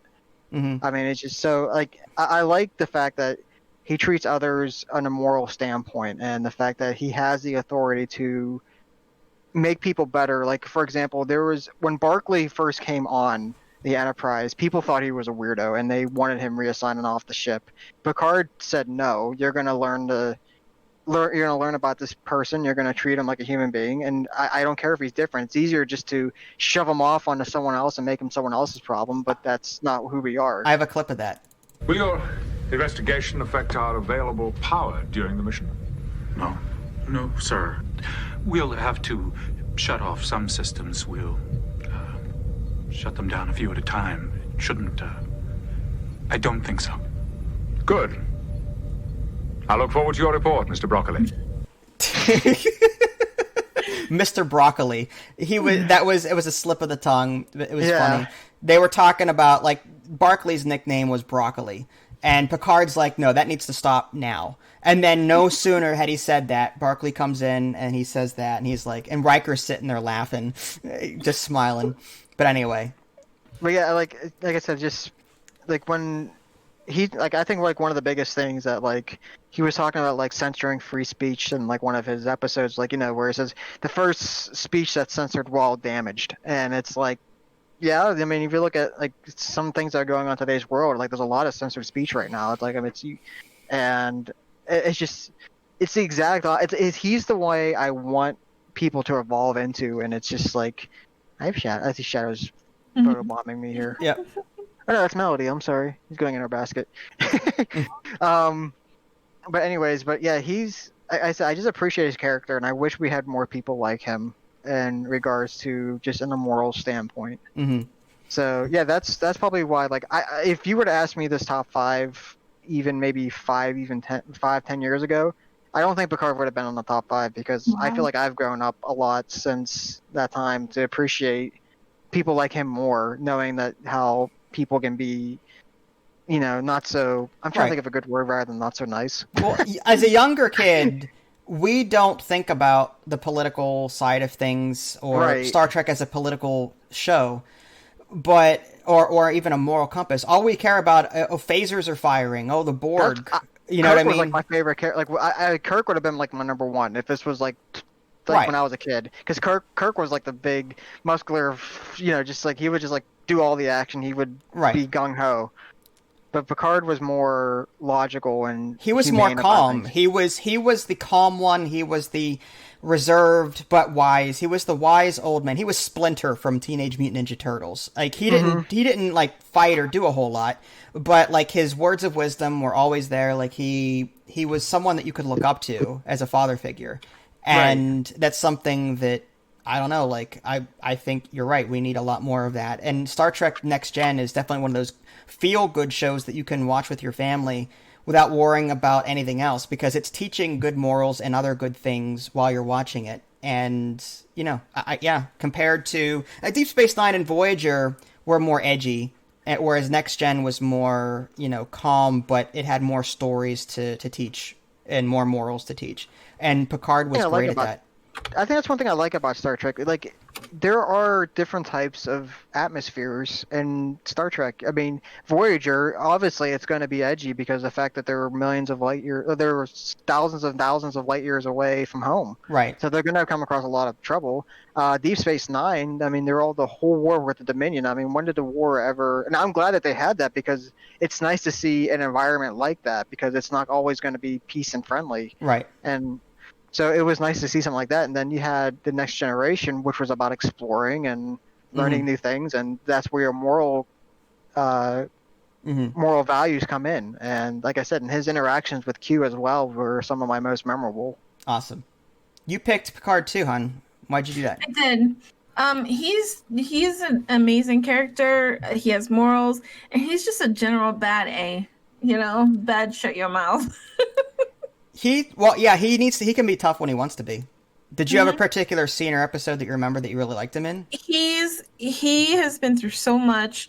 The one where his family died, that broke my heart. And Generations. Yeah, the movie Generations, in the very beginning of the movie, he got noticed that his nephew Rene and his brother Robert and his wife had passed away in a fire. Yeah, I remember that one. And when he got tortured and kidnapped with the 4 stars and whatever lights, yeah. Mm-hmm. It isn't Yelp, okay? You just forced it. 4 stars. 5 stars on Yelp. And then he got turned into a Borg. I mean, he's just been through so much, and he's another Scotty. Like, I wish he was my real life uncle. Awesome. But, I just want to add, the Generations was probably by far my favorite movie ever.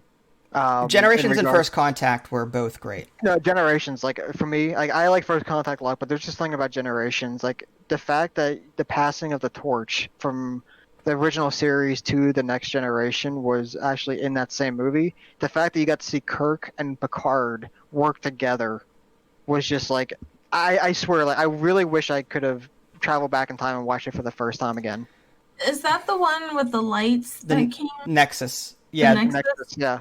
Yeah, that was cool. That was sad though. It was. I mean, if you want more, there's books that came after it called The Return, where Kirk comes back to life, and there's a series of books. Assuming you like to read Star Trek books, but there is. I don't like.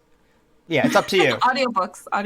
Yeah. Oh, okay, I don't know how to read yet. Yeah. Okay. You're still trying to figure that out. Goodnight Moon is still too difficult for you. I'm broken. It is broken. I am broken. It is broken. Oh, for the record, Discord came out. The program Discord came out. Is this what you were doing the entire time, clicking over there? Yes. Discord, the program came out in 2015. The character from My Little Pony, Discord, came out in 2010. So, oh God, just saying. Get off my ship. I'm just saying. Say we just keep that between us so this doesn't get. Yes, us and the rest of the people watching the podcast. Yes. So, anything else to say about Picard? I think we said it all. Yeah. All right. Well, my number one was Data. Did I actually get? Oh, I did. Data.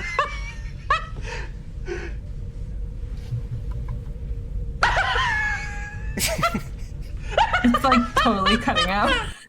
That episode is when well, it's from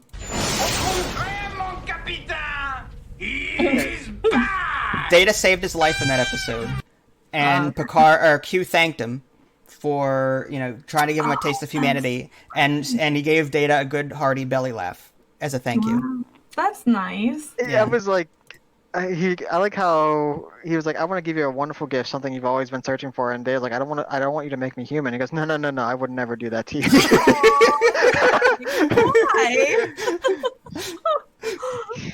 Because I think Q looked at Data like a superior being rather than than being human. Yeah. So Data, Data like Spock, he was just. Data, I loved his character development as well. Like he was the child of the show. Mm-hmm. He was constantly learning what it was to be human.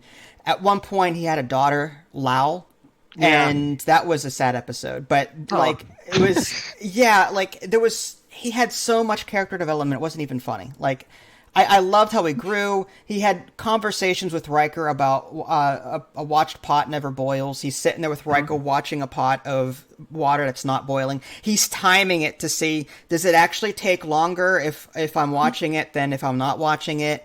He's sitting there timing it and performing these experiments. He had a cat named Spot. He had all of these things. And Didn't he do the dirty with Tasha? He did during that was my favorite moment. The Naked Now. It was, I think, one of the second or third episodes, but that's when everyone was crazy. Again, the first season was. I loved that though. I thought it was. I guess it's an acquired taste. Yes, the first season of Star Trek Next Gen was tough. That was when LaForge was still on the bridge, on the other station where Wesley was, but they made him chief engineer, which was the best decision they could have ever made. Geordi owned engineering, in my opinion, but yeah, Data as a character, like, I liked that he had no emotions, that he was constantly questioning things. He was seeing through, like, when Tasha Yar died, and Tasha Yar's video eulogy said something along the lines of, Data, you see things through the wonder of a child, and that makes you more human than any of us. Mm-hmm. And that, like, as a character, like, Data constantly questioning things, Picard constantly putting his head in his hands every time Data did something that was just... completely inappropriate, off the wall, like, oh my gosh, I have to explain this humanity to an android. But, like, I don't know, like, his character, his development, he got emotions eventually and all that other stuff. Like, I don't know, I really liked Data's character. I liked his brother, too. Lore. Yeah, he was a jerk face, but yeah, he was the evil twin. Yeah, he was a good villain of Data. I always thought, and the fact that, like, the only reason why Data showed emotion around him is because Laura was feeding him bad emotions. Mm-hmm. That was right. Good episode too. It was a two-parter. Yeah. But yeah, it was like I said. Data was actually probably. I was thinking about putting him or Riker as my top 5, but I had a feeling that someone else was going to pick Data, so that's why I picked Riker. Yeah. But yeah, I can totally relate to being Data as being an amazing character and his build. I don't like how he ended, honestly. Yeah, me neither.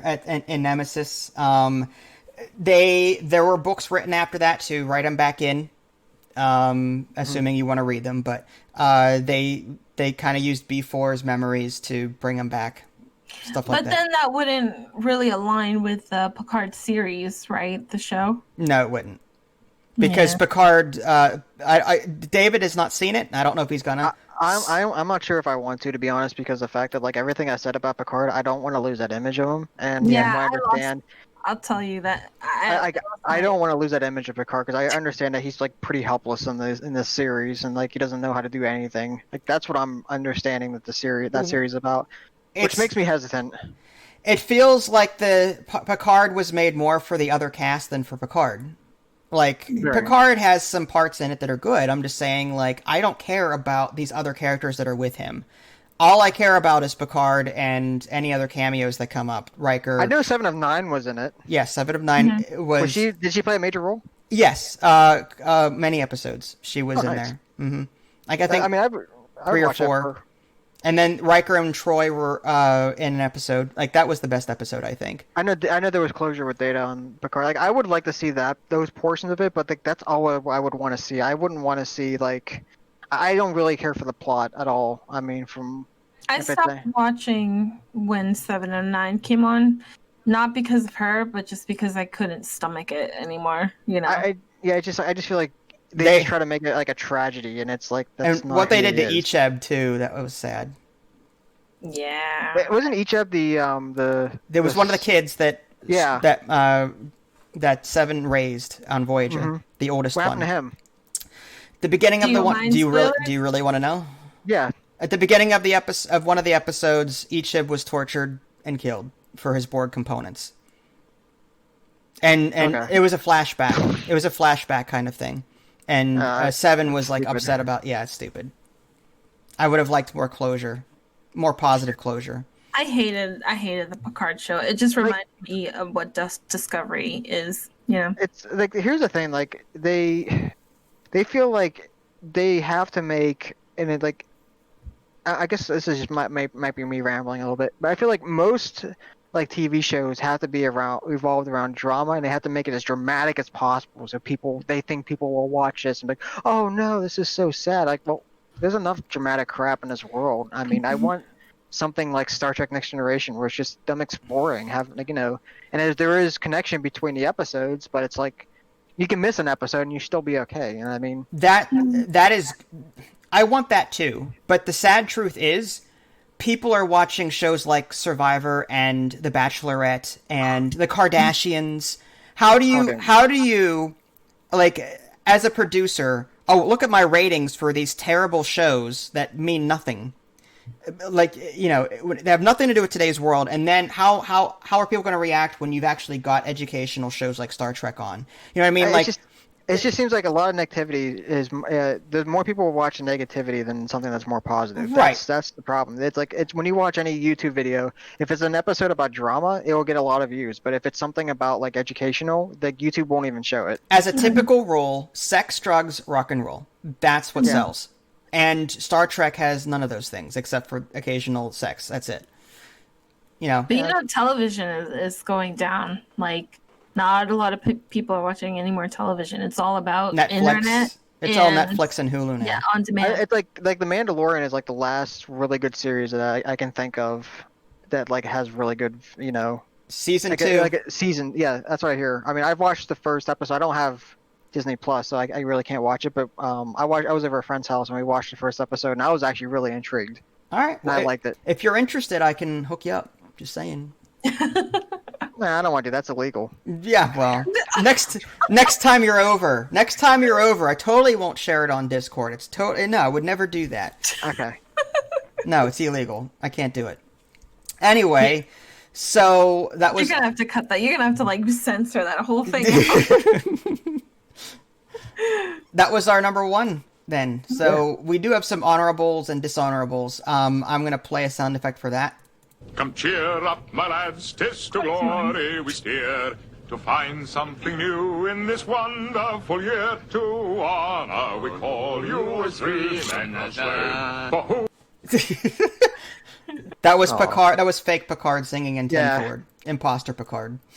Go ahead. I'm just picturing him like floating out into space and say Picard was an imposter. Picard was the imposter. Among Us references those who did it. It's awesome. So what were your honorable mentions, Dave? I just had one. Okay, who's that? Obviously, like I feel like this character didn't have enough screen time, and that it completed Data as a character, and this character was just so good. I mean, I understand that there was some trouble, but when I think the only line that he got right or she got right is when she opened up a can of tuna and she ate it. So Spot, Data's cat.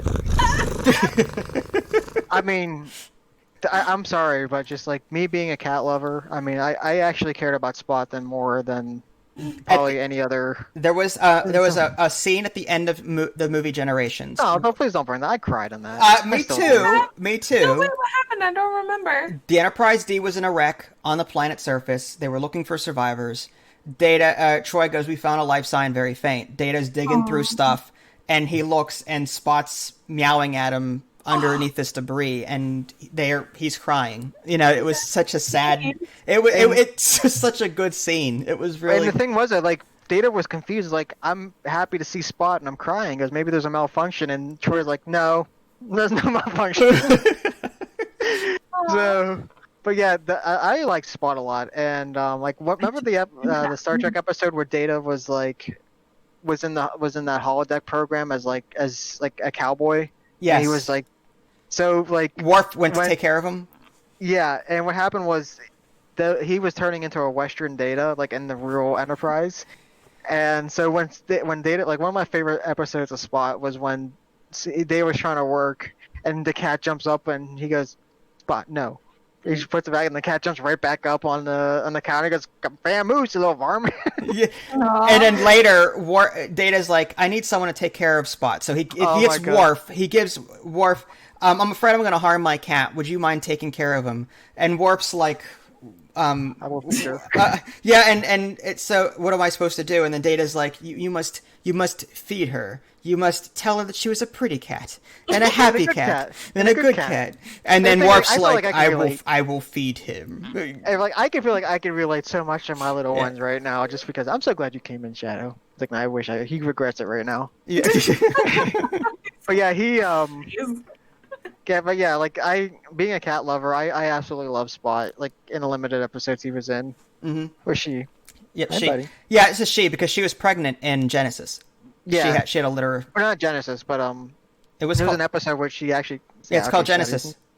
Oh, is it? Oh, okay. I was thinking of the movie. Nemesis. Nemesis is the movie. Genesis is the episode where Picard and Data come back and everyone's turned into animals. Right. Yeah. Mm-hmm. So yeah, I had to go with Spot just because of the fact that like being a cat lover, and I just like I said, I really enjoyed the few. And then there was one time where I think Riker had to go to sick bay. Yes. I was trying to feed Spot. Data's cat. I hate cats. I love cats. You just have to know how to deal with them. And then Riker's like, "Would you like to take care of Spot?" And Beverly Crusher's like, "Yes, absolutely, I would love to." And he tosses her a phaser. "You're going to need this."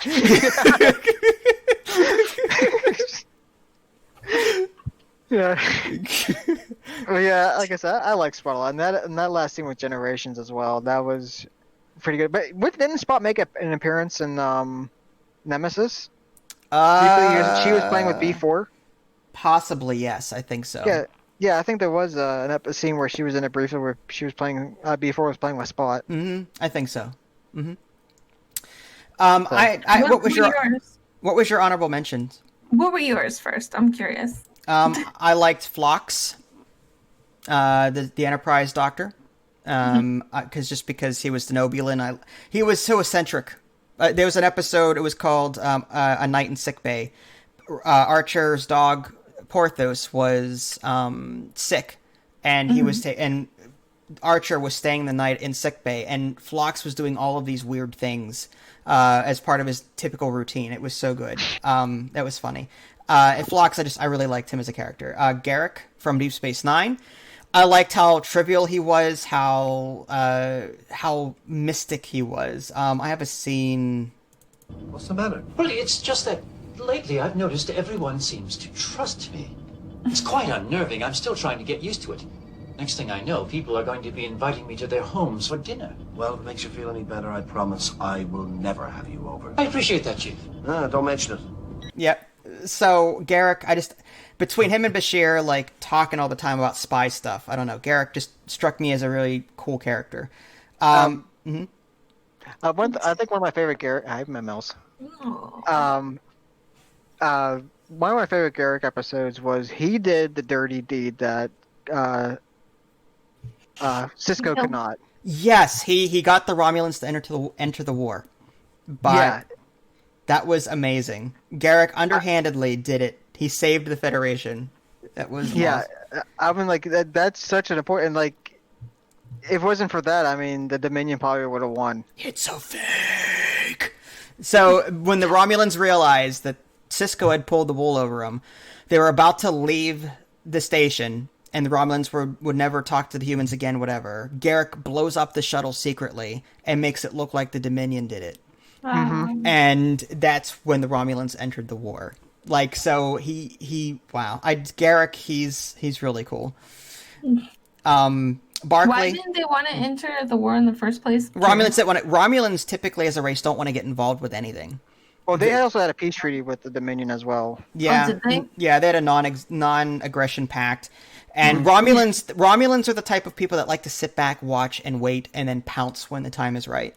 They're more cautious. They got cloaking devices. They're more secretive. I'm surprised that the Dominion didn't defend themselves, like saying we didn't blow up anything. Well, they could have. I don't think the Dominion knew about it, to be honest, until they were being fired upon. Yeah. By the Romulans. Oh well. Okay. Barclay. Barclay was a great character. I loved his character development, how meek he was the only crew member on Star Trek that wasn't perfect. You know what I mean? They portrayed him as the average Joe that had a lot of ADHD behavior and all this other thing, and he was trying to make it with the rest of the guys. You know, I like that. I feel like I can relate to Barclay on. Yeah, me too. On that Socially awkward. Like that's any almost every nerd that watches the show. You know what I mean? That's why part of the reason why I took up dancing was to get out of that shell. But so like Barclay was trying to do stuff to get out of his shell. Like he was in a play or something with Crusher. Yeah, he was in a play. He did a play.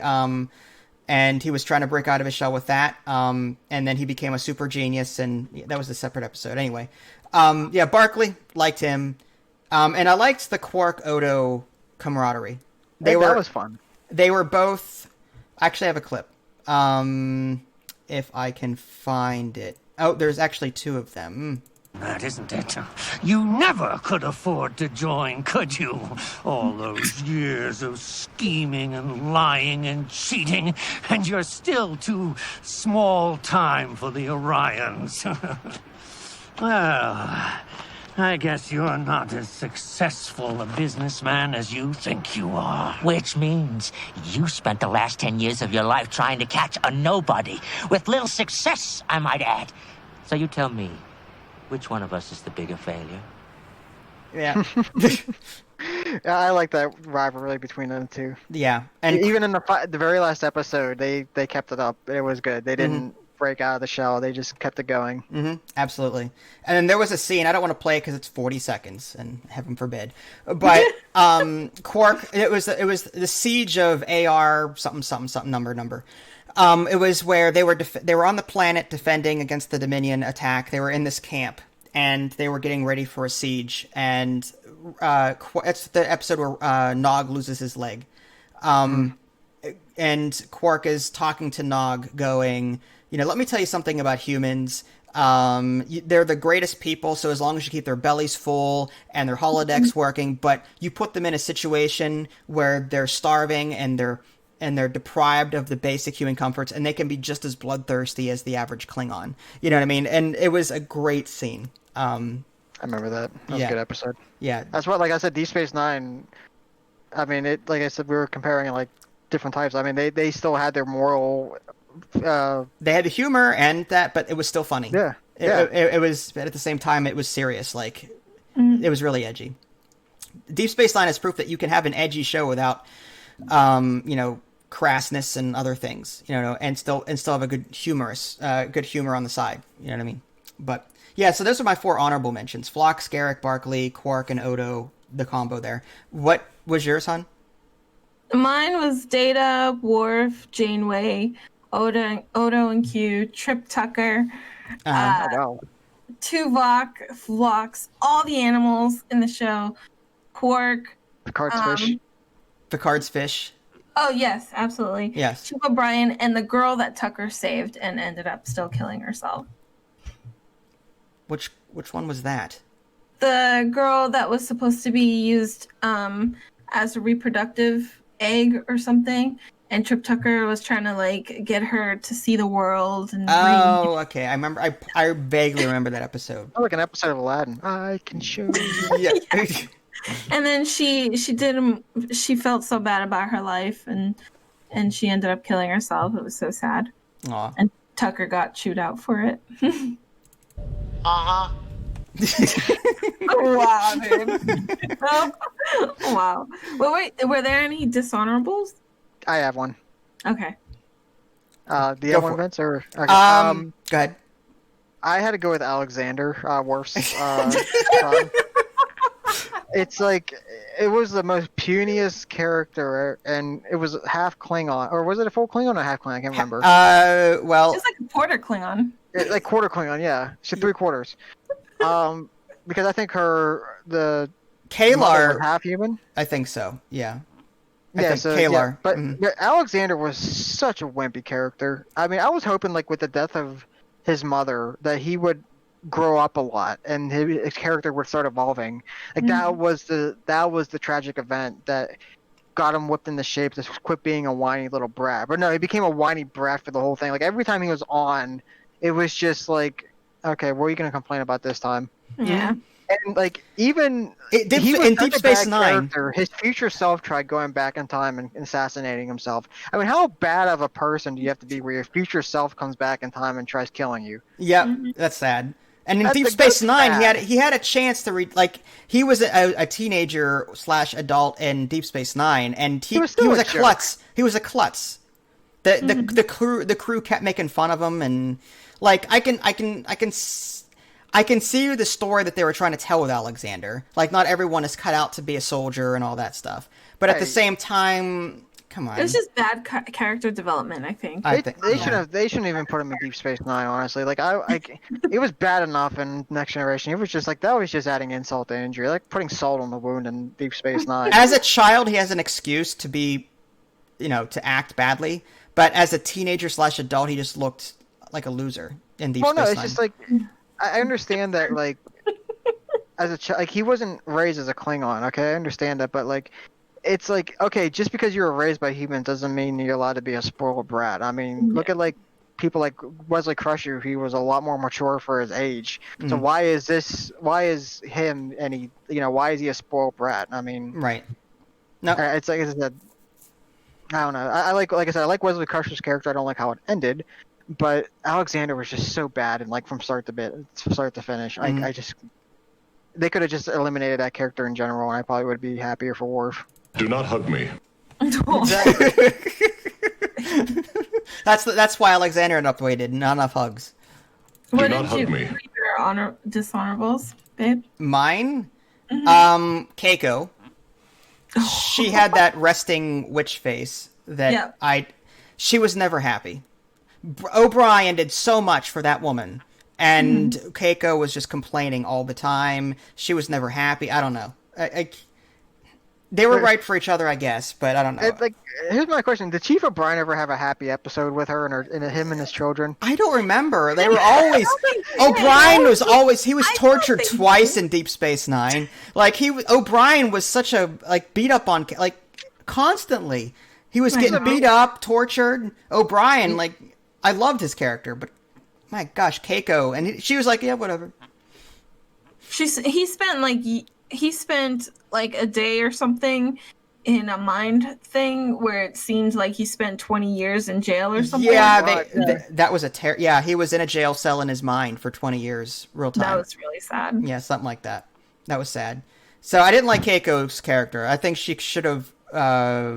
Yeah, she was a botanist, and she did have some screen time on Deep Space Nine where she was the school teacher, and then Kai Wynn came in as like, why aren't you teaching them about the prophets? And she's like, well, I'm teaching them about science. And then Deep Space Nine became a science versus religion kind of thing for a while, and that was interesting. But at the same time, I don't know, Keiko, when it came to O'Brien, I didn't like her character as much. Wesley was another dishonorable mention. As much as the boy genius, yes, I will absolutely entertain this. Shut up, Wesley. The thing was, though, I mean, I agree with you. I mean, Wesley, he grew, and he was really good. Like, he was at his peak at one point. I liked his character a lot. And then in one episode, it went... Yeah, he's like, I don't want to do this anymore. I'm miserable. Like, where the heck did this come from? Yeah, he spent his the first episode of Star Trek, he was on the bridge, trying to sneak on the bridge so he can learn the consoles and the stations and stuff, and then he goes from that into, I don't want to do this anymore. I think after he killed that kid, he didn't want to take the responsibility, you know? He tried hiding it, and that's like insane. I thought that was a good episode because it made him realize, like, yeah. That was a growth moment. Yeah, he had to repeat the entire semester or something because of his actions. Right. And then the Tom Paris character was kicked off out of the academy. Yeah. It wasn't Tom Paris, but same person, same actor. Mm-hmm. What else I wanted to add? I'm not sure if you noticed or not, but in Star Trek Nemesis, there is a deleted scene. Yeah, with Will Wheaton, him coming back to Starfleet. So I guess and he kind of reminded me of Riker a little bit because there was like a cute girl on the other side. He just immediately left everyone and just went to the cute girl. I'm like, yeah, he's a young Riker. Yeah. I mean, I guess they were trying to redeem him a little bit in that episode, but at the same time, it was just like. Yeah, he was a spoiled brat in that one episode where he went with the Traveler. That was stupid. I'm sorry, that was a stupid. I can see that bit definitely, but then you're dishonorable. Yeah, and then Kess, I didn't care for her character as much. I mean, she was okay, but. I think a stronger nurse character would have been better for the Doctor than Kess. Yeah, in my opinion. I liked Kess up until the episode where she gave birth, like in her back or something.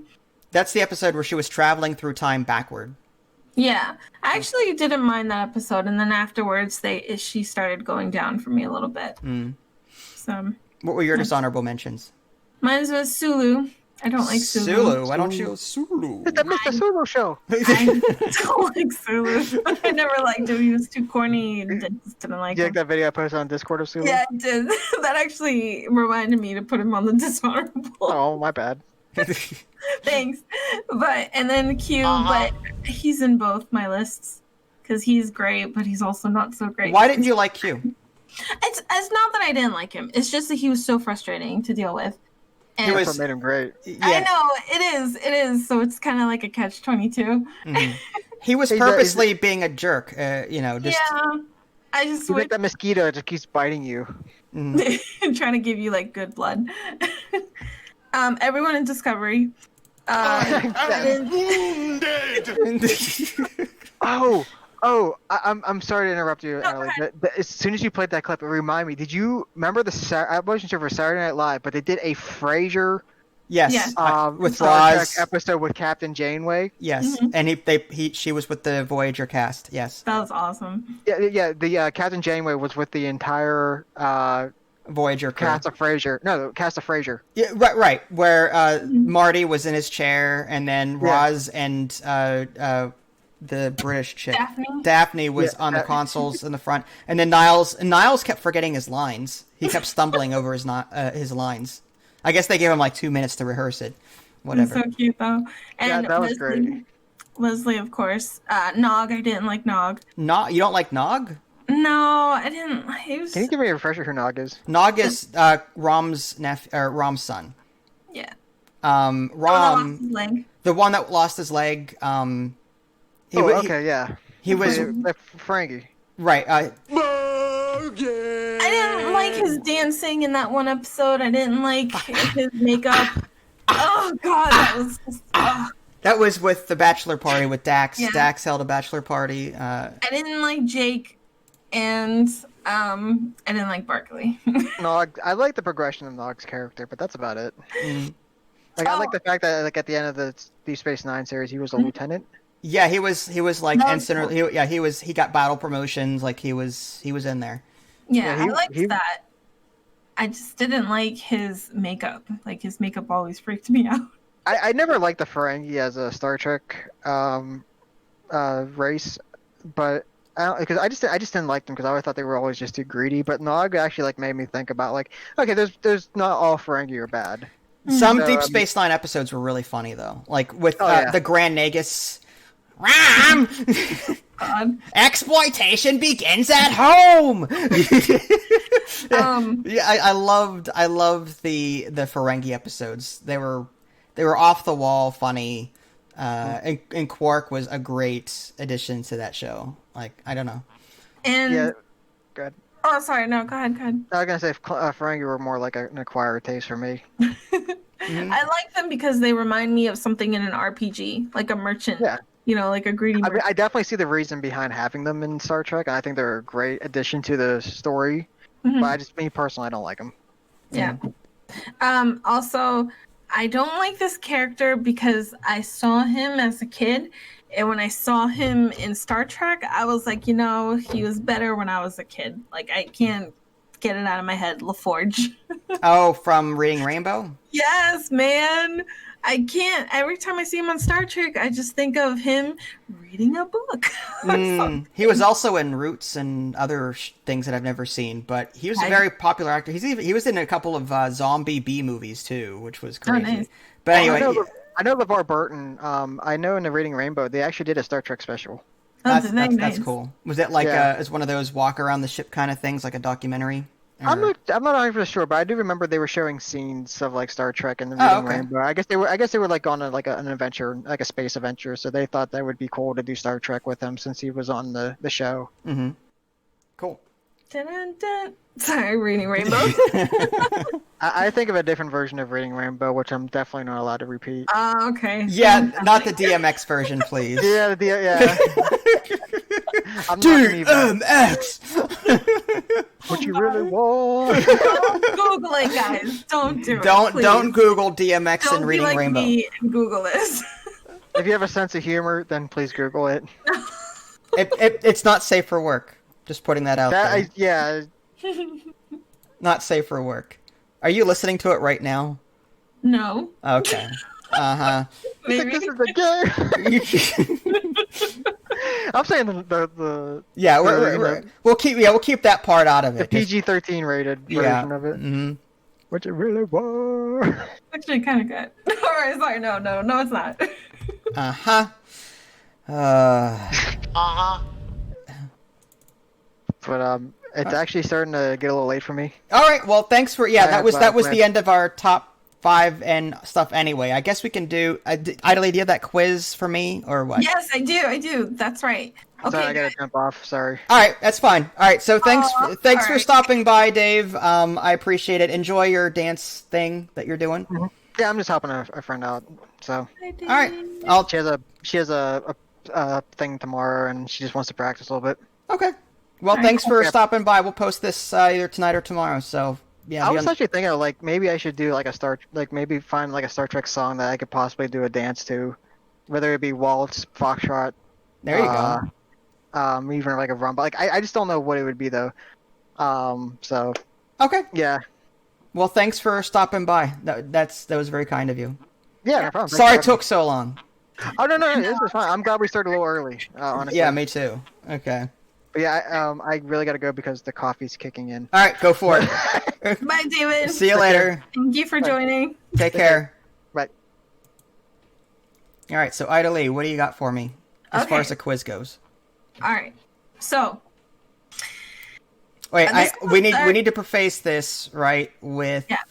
Let me see if I have a sound effect. Here we go. Let it kick in for a minute. Okay.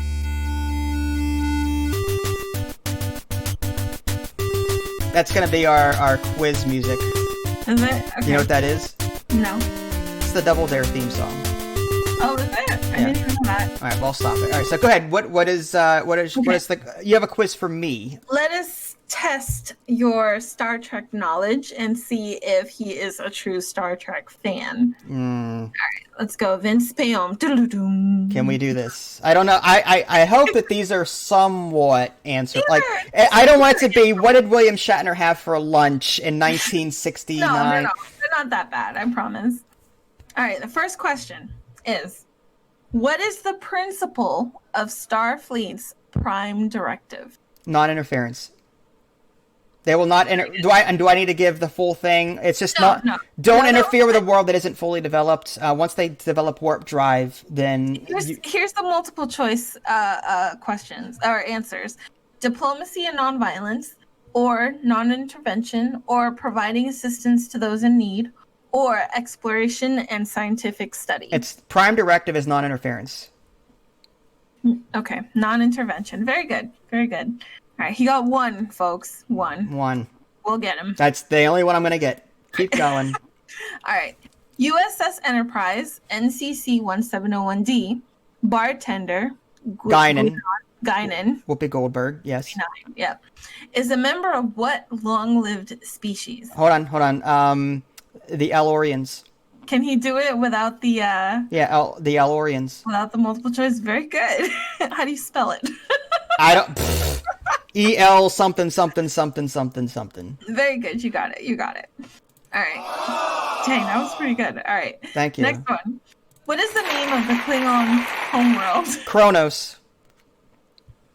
Yeah, very good. I have to look at the answer key because I don't know these. Kronos. Kronos. It's actually QO.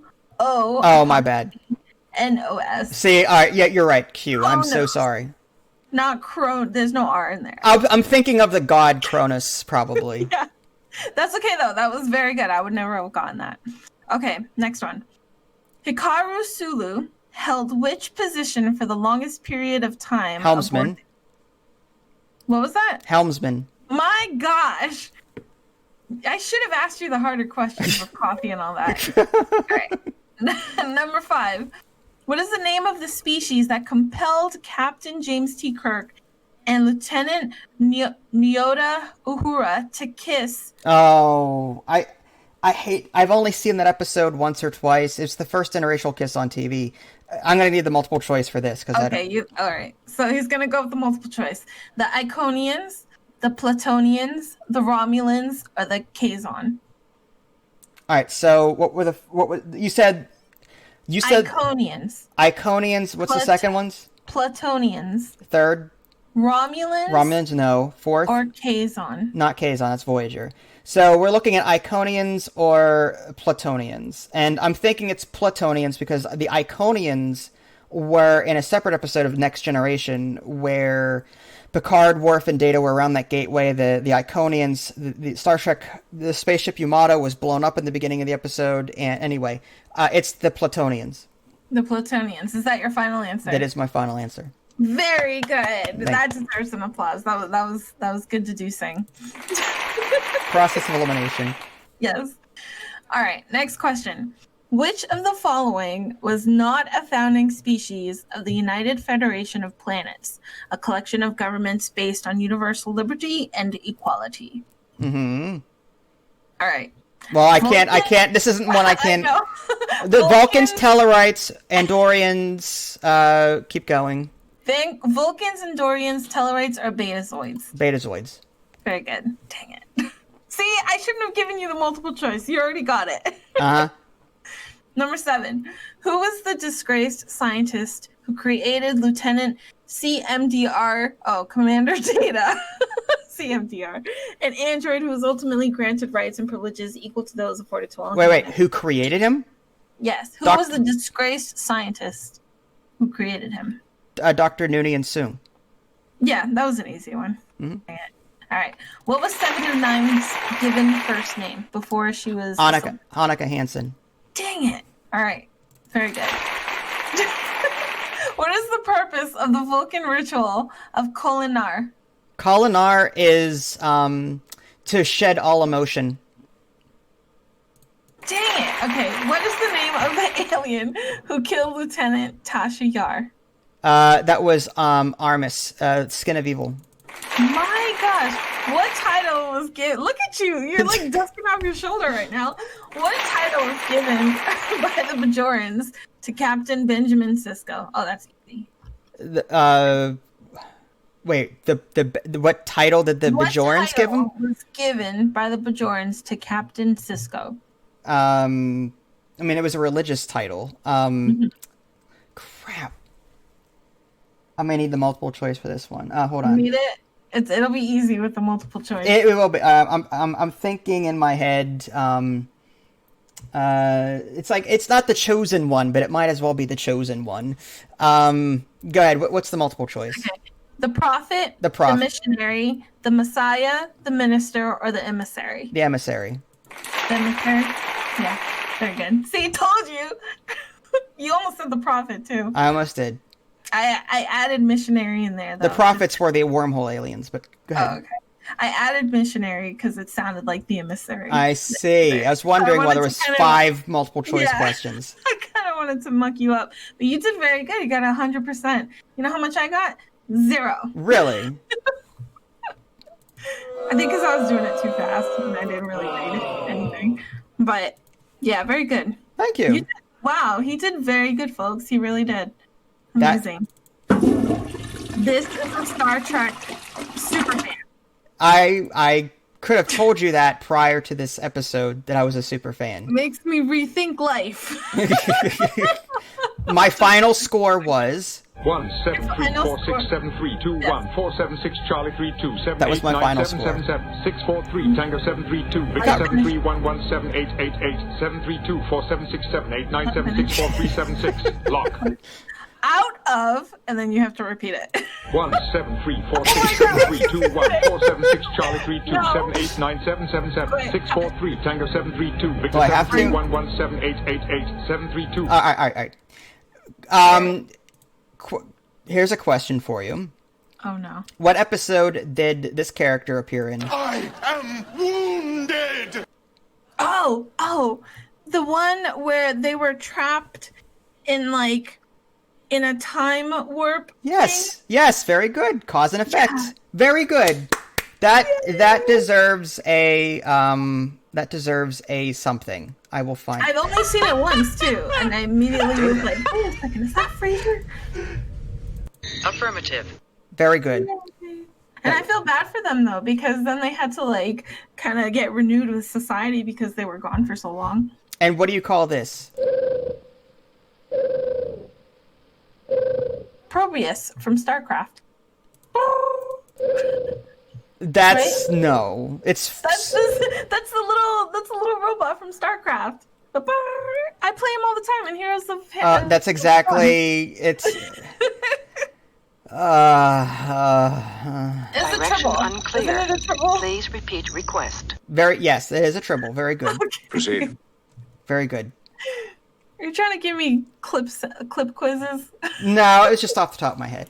But okay. you did pretty well. You have any other questions for me, or is that it? I think that's it. I will come up with more harder ones this time. You know, what color are Data's eyes, for example? Golden. Dang it. Yeah, they're yellow. Are they? I don't know. He actually has an album, a song album called "Old Yellow Eyes Is Back," and he sings. And Picard, I wanted to clip it, but I was afraid of copyright. Picard did a western for charity. He did Rawhide. He did Rawhide. Yeah, look up Patrick Stewart and western or Rawhide something on YouTube. Is it similar to Kirk's covers? Nothing compares to Kirk's and a boat on a river. Marmalade seas. It's word poetry. It's just word poetry with music in the background. He doesn't sing. He talks. As a rocket man. Kind of singing. Hey, as a rocket man. Hey, sing us. Rocket man. He goes like, sing us a song. Sing it. Rocket man. He puffs his cigarette. So rocket sultry. Man. Yeah. I packed my bags last night, pre-flight. Are there any deals or no? Yes, we will get into game deals next. Let's see. I was just wondering. I was No, curious. new releases. Partisans 1941, 10% off, $30. Torchlight 3, $40. No deals. RuneScape is a free-to-play game that's been around for ages, but for whatever reason it released on Steam. I don't know if it's like a remake or what, but there's something to look at there. Lots of DLC though. Noita, Noita, 20% off, $16. Space Crew, 30% off, $14. Age of Empires 3, $20. Jackbox 7, $30. Those are new releases. And then sales, we've got on Steam, Carrion, 25% off, $15. Disco Elysium, 30% off, $28. Arma 3, 75% off, $7. Total War Warhammer 2, 66% off, $20. Green Man Gaming, I have a link in the below description. If you click on that, there's an affiliate link, and I'll get a small cut of whatever you buy. Prison Architect, 78% off, making it around $6.60. Mad Max, 81% off, making it $3.75. Hitman 2, 77% off, $22.50. And House Flipper, 36% off, $12.79. Humble Bundle, Insurgency Sandstorm, $58. Well, I must have... It's on sale. I don't know what the actual price is. I must have typed the wrong thing in here. Oh, no, it's 58% off. $12.74. There we go. They Are Billions, 32% off. $20.39. Factorio, 15% off. $25.50. Age of Empires 3 Definitive Edition, 15% off. $16.99. And Plague Inc., 66% off. $5.09. I have an affiliate link with Humble too. And then... Lastly, we'll get into our... I have no pets this week because this podcast is... Spanish. I am doing it right now. Oh, sorry. I'm skipping the pet segment. I do have some pictures, though, from somebody, but we'll feature them next time. And I have to play this iconic effect. There you go. I'm so in tune.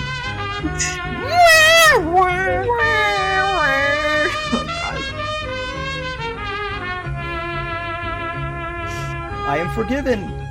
I'm forgiven. All right. Omnipotent. Omnipotent again. I'm immortal again. Omnipotent again. So you put this sentence together for me. Yes. La, You're gonna love it. La edición de los juegos de papa cree que las gorillas de estrellas y el viaje de las estrellas. Are you sure this is in Klingon? Son las peores pelucas de la historia. Go for it. Translate this, baby. The addiction of the play. The addiction of the play, Juegos play, de Papa. So you're talking dad's gaming addiction. Cree. That's the Stargate word for stop. Cree. Right? Remember Stargate? Anyway.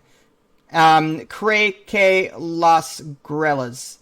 So dad's gaming addiction is a gorilla. Like guerrilla warfare, like army men, guerrilla. De Estrellas, Estrellas. There's a woman named Estella. E L V. But you remember in the I'll give you a hint. In the Spanish language, 2 L's is a J. Estrella. Estrella? Mm-hmm. That doesn't help me at all. I don't know what it means in English. L. Thanks for telling me how to pronounce it, but that doesn't help me translate it. It's okay. Use words. Use your words. Sure. El Viaje de las Estrellas son las peores pelucas de la... So, Dad's gaming addiction has a peculiar history of being a gorilla in Viaje de la... Okay, so Dad's gaming addiction has a peculiar history of being a gorilla with a woman named Estella. That's what I'm going with. How was that? Was that good? Very good. It was very close. Very close. It says, la adicción a los juegos de papá cree que las guerras de estrellas y el viaje de las estrellas son las peores películas de la historia. Which means Dad's gaming addiction thinks Star Wars and Star Trek are the worst movies ever. Red alert! All crew to battle stations. But you know what's funny, though? What's funny is that the way... Shut up, Wesley.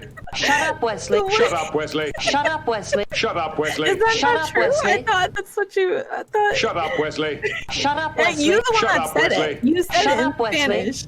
I didn't say. I said that I was historical. I was a historical gorilla. No, you repeated the whole sentence, and you said Dad's gaming addiction thinks Star Wars and Star Trek are the worst movies ever.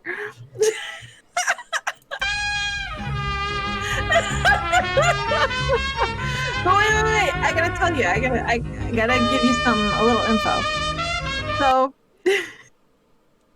Yes. the sentence in Spanish is a little Proceed. bit mucked up because Star Wars and Star Trek, Viaje de las Estrellas means stars traveling or stars migrating. So it's kind of So they're kind of moving. weird. I see. Yeah. Can't you just say, isn't Star Trek just Star Trek in Spanish or Star Wars? Yes, it is. But I figured that it would give it away. So I try to like kind of make it so that it would be really literal. Because if I just said Star Wars and Star Trek, you'd be like, oh, it has something to do with Star Wars and Star Trek. But I didn't want to do that. So I put like, Dad's gaming addiction thinks the stars that are going to war and the migrating stars are the worst movies ever. Get off my ship. Well, that was fun. Yeah. Yeah, Spanish is very literal. I like how Dad's gaming addiction is backwards. It's like I'm speaking Yoda. Yeah, La adicción en los juegos de papa. Like, that's something Yoda would phrase that sentence that way if he were speaking. In Spanish is Daddy's game addiction. You seek Yoda. Yoda. Yes. But because yours is a name, it should be in Spanish just Dad's gaming addiction. Right, because it's a title, it's a not name. Yeah. right. Exactly. So in it's your Spanish- fault. It's your fault for so- making. You made this sentence more complicated than it needed to be for my Probably. benefit. All right. The correct Spanish sentence would be Dad's gaming addiction cree que Star Wars y Star Trek son las peores películas de la historia. That's what it would be. Nah. Well, on that note, I guess we will end our podcast. Like I said, we'll get the animal segment next week. This podcast went really, really long. 3 hours? 2.5 hours. 2.5 hours. Wow. Yeah. This is a two-parter. No, it's a one-parter. It's just gonna someone's gonna be really, really happy with this one. I'm just saying. Hopefully. Oh, I think I know who that is. Scotty, who hopefully have that's like what, a fourth of his day. He'll have a podcast to listen to. I hope he enjoys it. I really do. Plus, he's on my number 2 list. You know, Scotty, exactly. I know this wasn't video game related, folks, but we're actually talking about doing other non-video game related stuff too. Like we were talking about, DC, Marvel stuff, Star Wars, movie, just off the wall things. So we may not, we'll try and keep things video games related, but at the same time, we may break things up with the occasional non-video game podcast like this one, and then have special top 5 guests. cleaning products, because why not? That podcast would be 5 minutes long. No. Top 5. What is this? Let's see. OxyClean, Tide, bleach. Yes. All right. Clorox. Get off my ship. I didn't feel like clicking the sound effect. That's how frustrated I am. No, I'm kidding. Oh, poor thing. Are you always this strong? So, all right, guys. Episode 11. Thank you so much for stopping by. This is Vince. This is Ida Lee. Thanks for watching. We'll catch you guys next time. Take care. Thank you guys, and thank you so much for trekking through all this and listening.